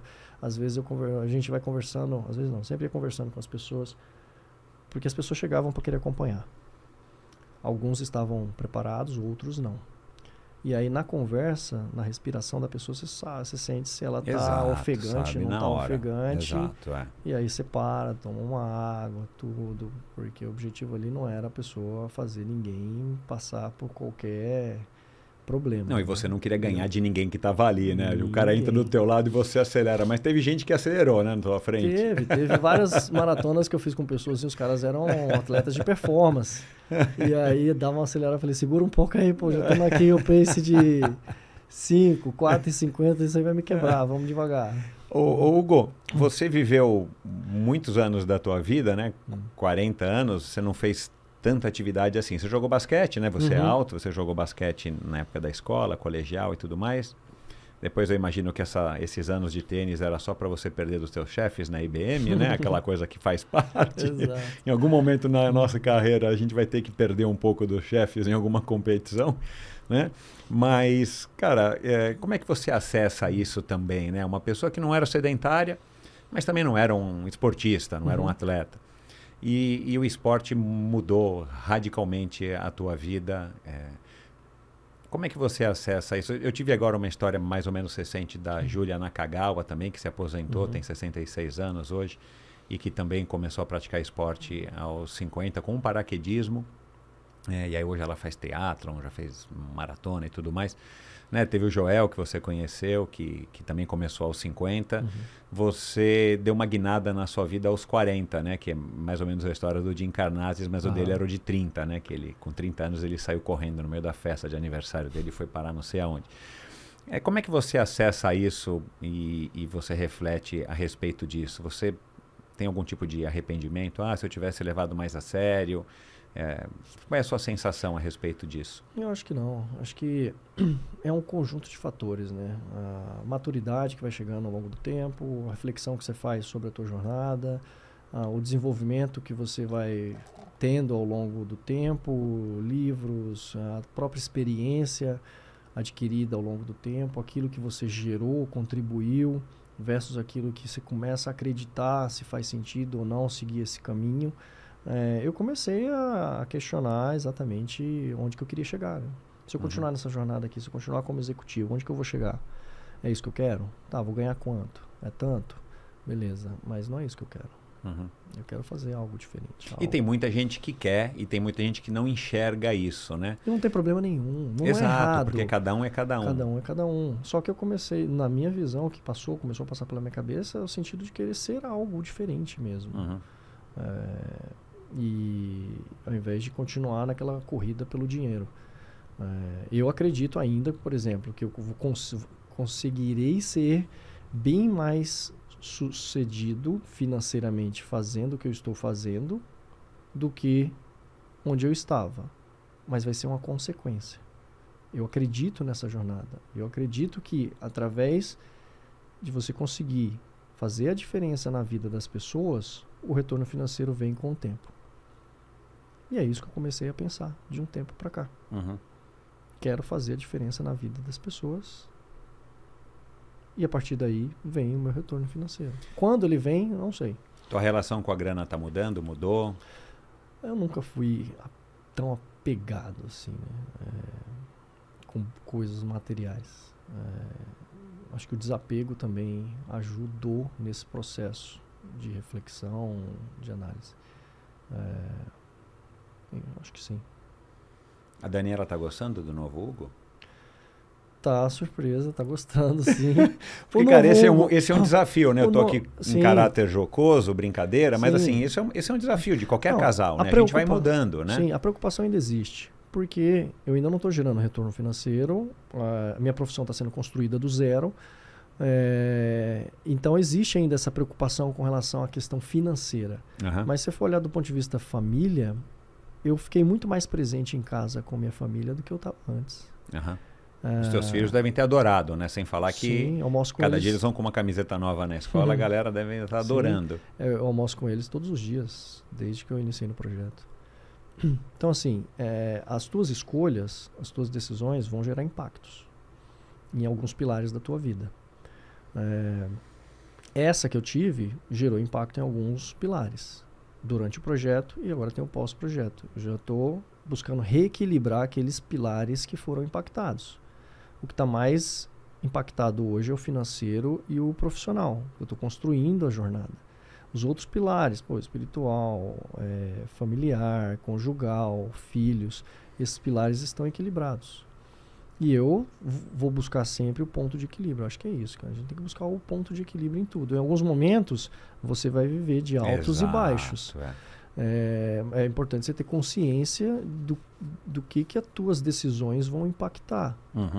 Mas para mim, a minha família sempre foi o mais importante. E o que eu estou fazendo é porque em algum momento eu espero sim poder prover para eles uma condição, manter o que tem hoje ou até melhorar, fruto daquilo que eu acredito que eu quero entregar e deixar de legado.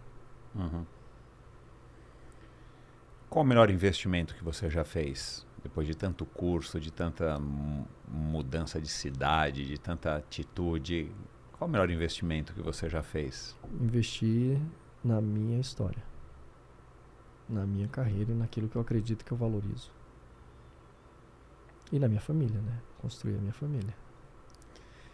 Eu vi que a Daniela tem alguns posts no seu Instagram que ela está correndo, né? Eu não sei se ela chegou a correr alguma maratona contigo. Ela passou a correr, ela já corria? Ela passou a correr, mas corre esporadicamente, porque ela é dermatologista. Ela fala que correr faz mal. Faz mal para a pele, né? Eu falei, nossa, vai ter que cuidar da minha pele. Use protetor solar.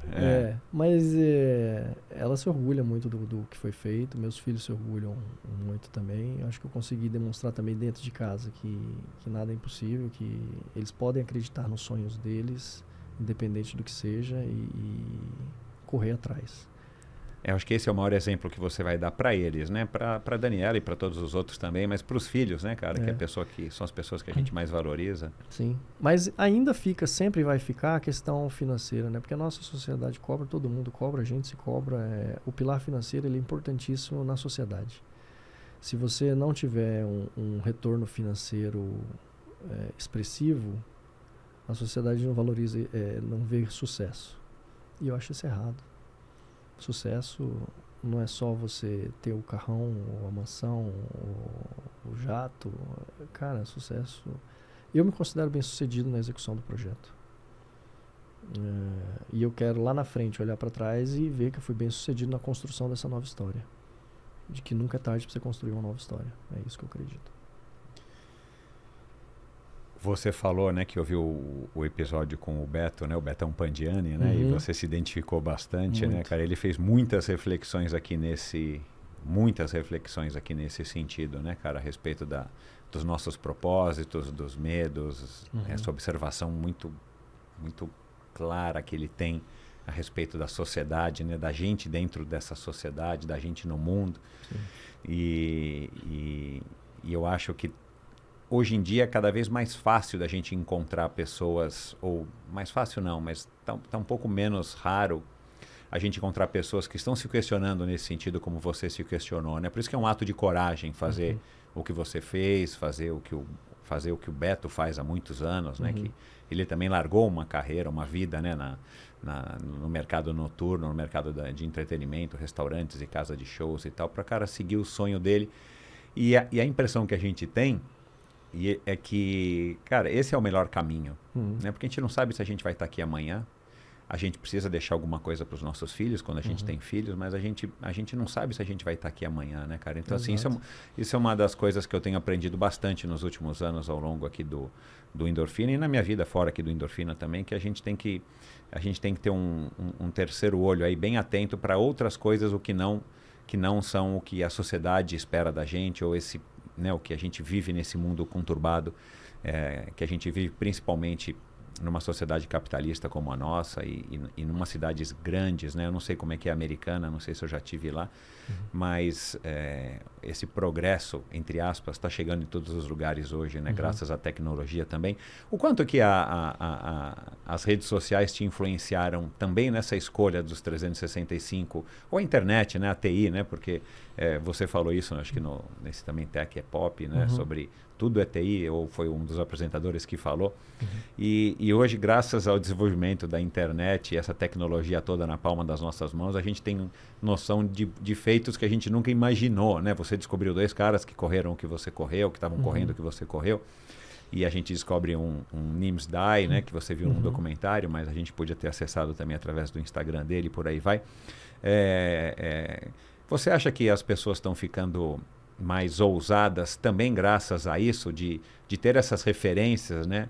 Que a gente sabe que tem gente como você, daqui a pouco vai aparecer gente que vai querer fazer 400 maratonas ou vai querer fazer 2 anos correndo sem parar e por aí vai.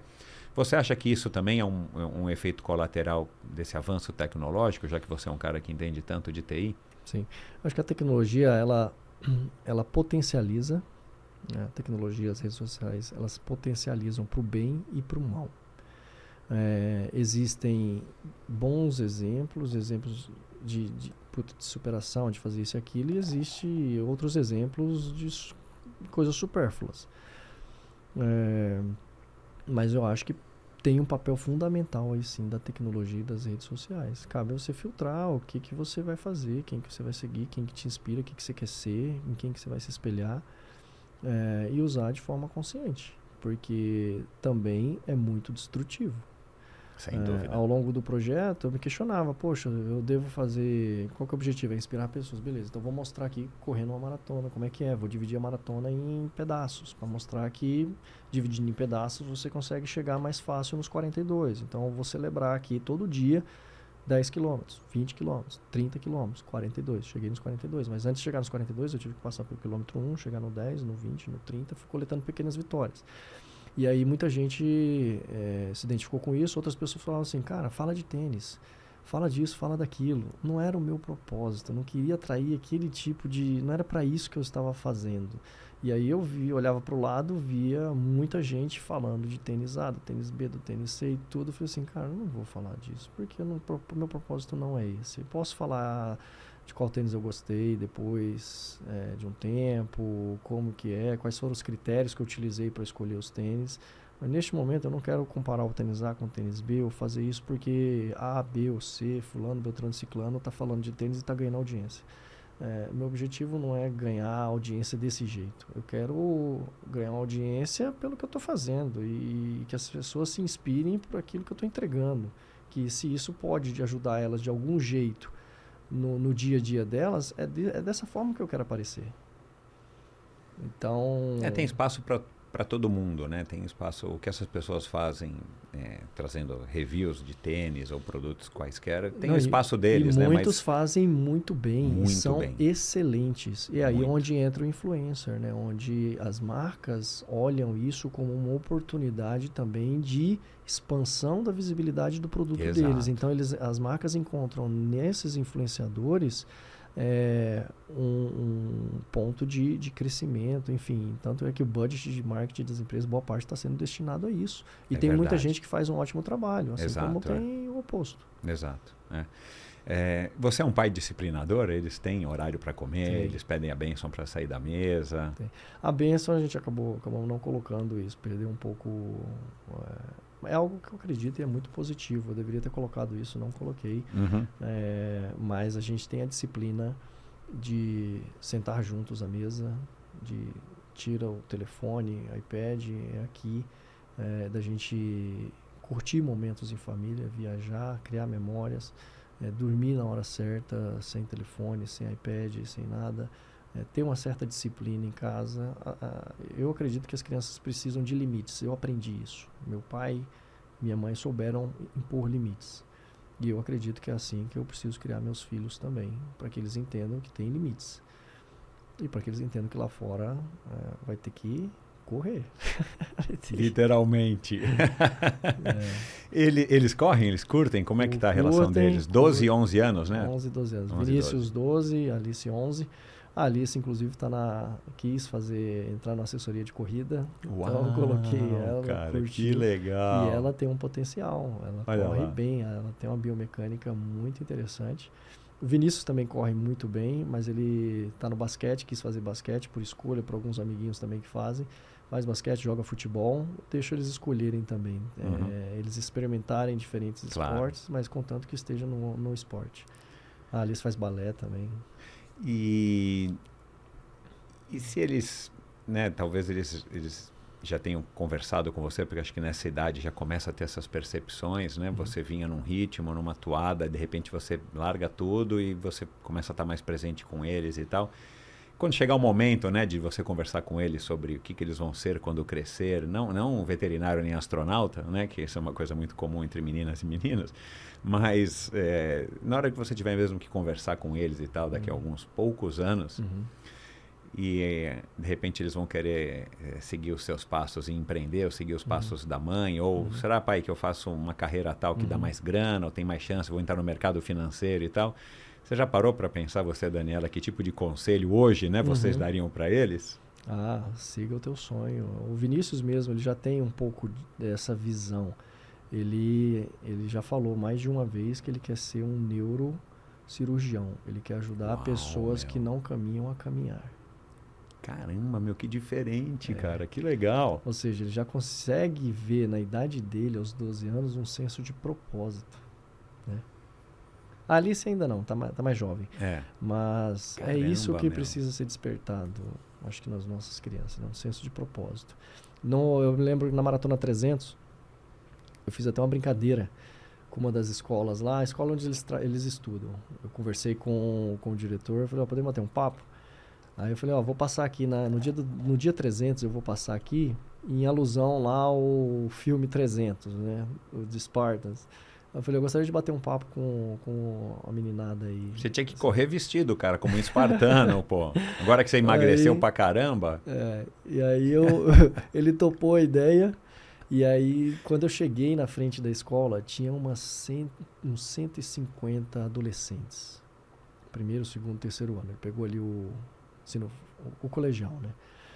E eles aplaudindo e tudo, cheguei ali, comecei a bater um papo com eles e falei um papo sobre futuro. Esse é um nicho, hein, cara? Escolas, hein? Um papo sobre futuro. Para os colegiais. E aí eu falei um pouco sobre propósito, né? Vocês estão aí praticamente, estão perto do entrar no mercado de trabalho, sabe, escolher a profissão de vocês, mas antes de escolher uma profissão, veja o que vocês querem ser na vida, né? Qual que é o propósito? Qual que é o teu propósito aqui? Muitos deles nem vão identificar, às vezes a gente até tarde na vida a gente não conseguiu identificar. É uma idade cruel, né, essa fase. Mas busquem ser felizes, né? Busquem ter um senso de realização, de propósito. E aí, o que você fizer, você vai fazer bem feito.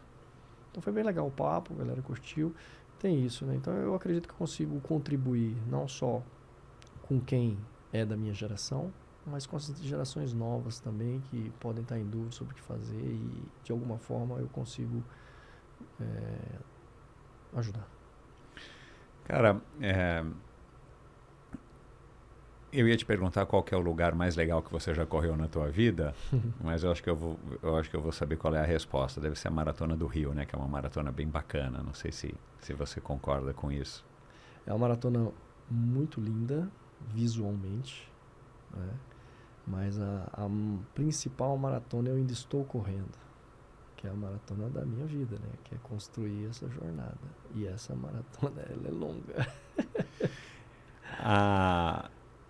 Você voltou a correr nas ruas ou você pegou um pouquinho de bode de correr lá nas ruas de Americana? Não, eu até quero, mas não posso. A equipe médica falou, olha, agora você tem que parar. Porque durante o projeto eu desenvolvi pubalgia, corri com a pubalgia desde a maratona 143 e tive fascite plantar também. Então eu convivi com elas ao longo do projeto. Foram alguns dos obstáculos aí que apareceram. E eu ainda tenho. A fascite já quase desapareceu, mas a pubalgia ainda existe. E parte do processo de tratamento é repouso. Como eu não podia repousar ao longo do projeto, tenho que repousar agora. Mas ontem, por exemplo, tive que participar de um evento. Eu quis participar do evento Novembro Azul, prevenção ao câncer de próstata, e correr 5 quilômetros. Aí eu corri os 5 quilômetros. O problema é que eu precisei acelerar um pouco. Eu ia lá atrás, ia na frente, e aí isso acaba interrompendo o processo de tratamento. Então eu devo participar agora eu devo correr novamente apenas só na São Silvestre. Ainda vou ver se eu vou correr mesmo, eu fui convidado. Aí se eu não puder correr, eu caminho ou troto um pouquinho. Mas eu preciso respeitar agora o tempo que o corpo precisa para se recuperar aí. É aí que entra a natação e o ciclismo, né? Aí onde vai entrar a natação e o ciclismo. A bicicleta tá parada lá, ela chora todo dia que quando eu olho para ela. Agora você não tem vontade de voltar ou também não pode? Eu tenho vontade, a questão é que minha rotina agora é outra e eu tô imerso na construção do livro, na construção dessa nova história, em conversar com parceiros. Então, até o final do ano, tá uma rotina absurda, insana também de trabalho, que eu tenho que dedicar um tempo para isso. Mas eu pretendo, sim, voltar a pedalar e a nadar, porque isso vai ajudar no processo de recuperação. Eu acho que, tecnicamente, você não é um ultramaratonista, né? É? Acho que não. Mas na prática você é. Em termos de volume de quilometragem, então, eu consegui fazer uma quilometragem aí consecutiva. Até para os próximos projetos que virão outros. Eu queria que você falasse um pouco dos outros. Tem um Ironman, que você vai correr uma ultramaratona não sei aonde, vai atravessar o Brasil correndo. Não, meus desafios serão um pouco diferentes. Eu decidi... Mas esportivos? Esportivos. Sempre agora. Minha vida agora vai girar em torno disso. Eu pretendo fazer... No meu ciclo de 5 anos que eu desenhei para essa construção dessa nova história, nesse ciclo de 5 anos vão ter 3 desafios. Então, o primeiro foi 22, 23. 23, 24 agora estruturando todo esse meu pilar profissional, financeiro. 25, eu pretendo fazer um novo desafio global. Global, mundial. Vai ser fora do... Não vai contemplar... não vai ser especificamente aqui Americana, São Paulo. Vai ter uma abrangência geográfica bem maior. Eu não posso antecipar para você ainda, porque eu não conversei com a esposa, eu não vou cometer esse erro 2 vezes. Exatamente. E pretendo fazê-lo em 2025. E 2026 aí é um outro período de fora do esporte, que é cuidando de toda essa parte da vida e do trabalho, pós-desafio. E aí 27... Aí eu devo fazer um novo grande desafio e aí vai estar relacionado ao triatlo. E você já está com isso mais ou menos desenhado na tua cabeça? Tá? Sim, já está no papel também, mas ainda precisa de vários refinamentos, de várias análises, principalmente mapeamento de riscos, ações e estruturar direitinho. Exato, aí vai precisar buscar apoio financeiro e por aí vai, né? Aonde que você quer chegar? Qual que é o seu propósito? Você falou tanto aqui, né? Qual que é o seu propósito? Bom, meu propósito nessa primeira parte foi inspirar pessoas. Você já fez. Eu acredito que eu consegui. Tá check aí. O próximo é viver o extraordinário. Transcender aí a minha existência. Esse é o próximo, através do próximo desafio. Você conhece o Daniel do Nascimento, né? Sim, curto muito ele. Inclusive, ele me mandou o livro dele, longo. Ele fala bastante de transcendência. Eu acredito nisso. Acho uma das primeiras vezes... Essa é uma fonte boa para você beber. Sim, com certeza. Ele é uma fonte de inspiração. Exato. A primeira vez que eu tive contato sobre essa questão de transcendência foi com o livro Ideias que Colam, que eu utilizei durante o processo de preparação para o projeto. E nesse livro tem uma parte dele... Ele fala de o que uma ideia precisa ter para colar, né? Tem alguns critérios, 6 critérios, se não me engano, não vou conseguir relacionar todos eles aqui, mas um deles lá ele mostrou para mim, foi a primeira vez que eu tive contato com a pirâmide de Maslow. Não sei se você já ouviu falar. Já. Então, e aí eu me vi naquilo ali. Poxa, a gente nasce com as nossas necessidades fisiológicas. Depois a gente quer galgar, a gente vai para nossas necessidades de segurança, construir patrimônio, criar família e tal. Depois tem as nossas necessidades sociais de autoestima.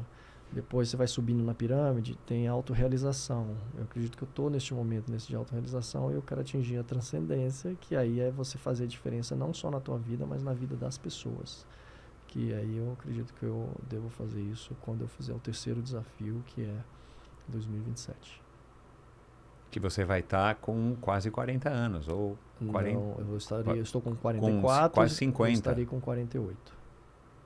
A idade está começando a pegar? Você sente isso ou ainda não? Acho que ainda não. Vamos ver como que vai ser. Você teve uma vantagem muito grande que você começou mais tardiamente, né? Aham. Nessa coisa do endurance, dessa coisa do Sim. treino exaustivo. O triatlon foi uma coisa que você se conectou, né? Você participou de poucas provas, né? Você foi um triatleta aí quase que fruto da pandemia, Sim. né? Mas foi uma coisa que, né? Você tinha planos de fazer os 70.3 de São Paulo que foram postergados por conta do projeto Propósito. É uma coisa que te faz a cabeça? Sim, me faz. Eu comecei a correr em 2019, né? Então meu histórico na corrida é recente. Por que você começou a correr? Porque eu tinha um desafio há muito tempo de correr uma maratona, mas eu sempre posterguei por conta do trabalho. Priorizei. Mas você não. Aí o desafio era, mas você não corria. O desafio existia, mas você não corria. Eu Não, corria muito esporadicamente. corria 5 quilômetros, corria 10K no máximo. Tá. E aí, de um tempo para cá, de 2018 para cá, eu falei assim, bom, eu vou começar a me desafiar mais.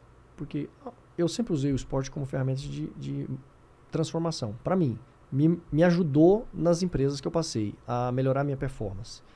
Então, ao fazer, eu refletia sobre trabalho, refletia sobre ações, refletia sobre um monte de coisas, então acabava me ajudando. E eu tive o hábito de praticar de manhã cedo. Até por conta da dinâmica da família. As crianças iam estudar, tudo, então eu fazia as minhas atividades.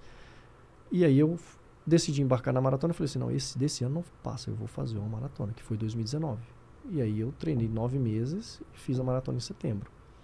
E quebrei no quilômetro 28, mas concluí lá com 4 horas e 2 minutos a primeira maratona. E aí depois eu quis me desafiar um pouco mais. Aí eu fui pro triatlo em 2020. Fiquei de 2020 a 22 praticando. E nesse meio tempo aí, até 23 também, 22, eu fiz 3 olímpicos, né? Eu não fiz o sprint, devia ter seguido o processo Escadinha, normal, escadinha normal, sprint, olímpico, o meio e o full. Eu fiz 3 olímpicos, me senti bem, e aí eu ia fazer o meio de São Paulo, o meio Ironman de São Paulo. Eu estava inscrito, fiz inscrição, mas aí eu abortei por conta do projeto. E aí eu quis ir direto fazer algo completamente... Então agora em 2024 vai ter um meio, provavelmente. Pode ser que sim. Eu ainda não planejei. Esse de São Paulo vale a pena. É porque tá próximo aqui, é mais fácil. Não, e é uma atmosfera fantástica. O lugar não é maravilhoso, né? Não dá para dizer que é um lugar fantástico, mas a atmosfera é muito legal. Isso é uma prova que todo triatleta tem que experimentar pelo menos uma vez. Com certeza. Assim, é superação total, né? Quem faz o triatlon, principalmente quem é amador, né? E tem que conciliar com o dia a dia, com o trabalho, com família. Não tem o hábito de ter a disciplina ali para fazer o que tem que ser feito. Então... Eu arrisco dizer que você vai ter algumas facilidades no triatlon, mesmo sem saber da tua natação, da tua bike, porque... Minha natação é horrível. Então, mas a natação é curta, né, cara? A natação sempre é curtinha, ela ocupa um percentual pequeno dentro da prova, mesmo que seja um Ironman. Porque, cara, você já provou que você tem um endurance lascado, né? Você tem um endurance muito acima da média, obviamente.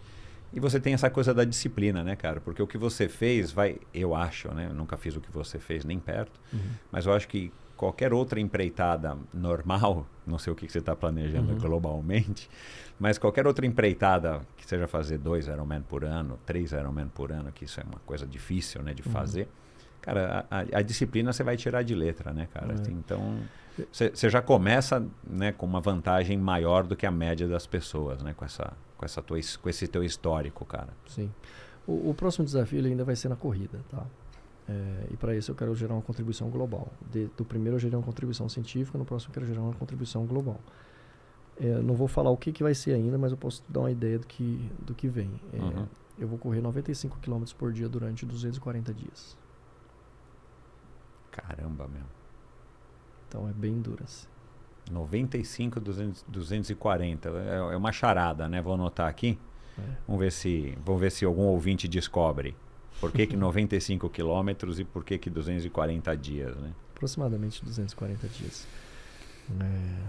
E 27, aí vem um grande desafio de Ironman. Aliás, podemos fazer uma correção, a gente não precisa editar aqui essa parte, mas a gente faz uma correção. Você está querendo isso, né? Estou querendo. Depende de aprovação de algumas Depende pessoas. de alguns Exatamente. fatores. Você não sabe ainda se você vai, aí fica direitinho aqui para quem estiver ouvindo Mas e assistindo. É o próximo sonho. Legal. Então, eu estou trabalhando para transformar esse sonho Bom, propósito eu já transformei ele. O propósito, estou transformando ele em metas. As metas em ações. E aí, essa é a intenção. Tá. Seus amigos da IBM não estão acreditando, né? Não. Muitos e deles teve gente que chegou para você e falou, cara, Hugo, eu também vou largar, não importa se vai ser IBM, qualquer que seja onde a pessoa esteja, mas chegou alguém ou mesmo alguém que você não conhecesse, puta, Hugo, eu larguei meu emprego ontem, cara, eu vou buscar o meu propósito. Teve isso? Tem alguns que querem fazer isso, mas eu acho que não encontram o formato ainda, o momento, porque vai depender depende de muitos fatores. Você pode ser um coach disso, hein? Depende de como que tá pela familiar, depende de como, dos teus valores. É muito complexo. Depende de muitos fatores. Mas não chegou ninguém para você e falou que largou o emprego ou que vai largar amanhã? Não.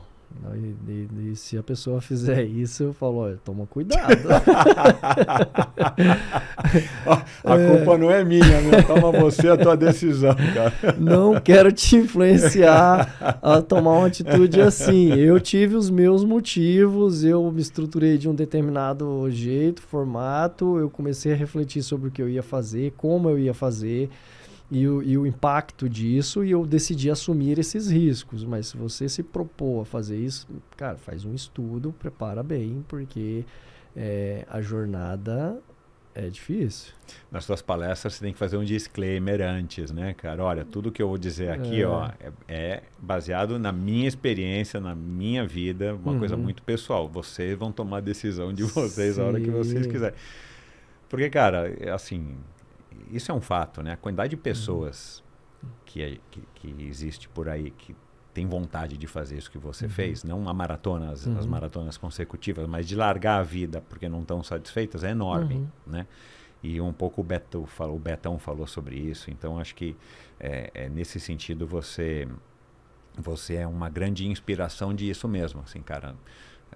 Não é nem questão de realizar feitos incríveis, mas de você pode dar uma guinada na sua vida pessoal / profissional e até familiar, né? Dependendo do tipo de estrutura familiar que você tem de relacionamento, você precisa ter coragem, você precisa acreditar que é o que está na tua camiseta. Bom, quem por acaso ainda não te conhece, que eu acho que é pouquíssimo provável, quiser entrar em contato contigo, passa aí teus contatos para palestras, para trocar ideias, para eventualmente fazer um coaching, para te patrocinar.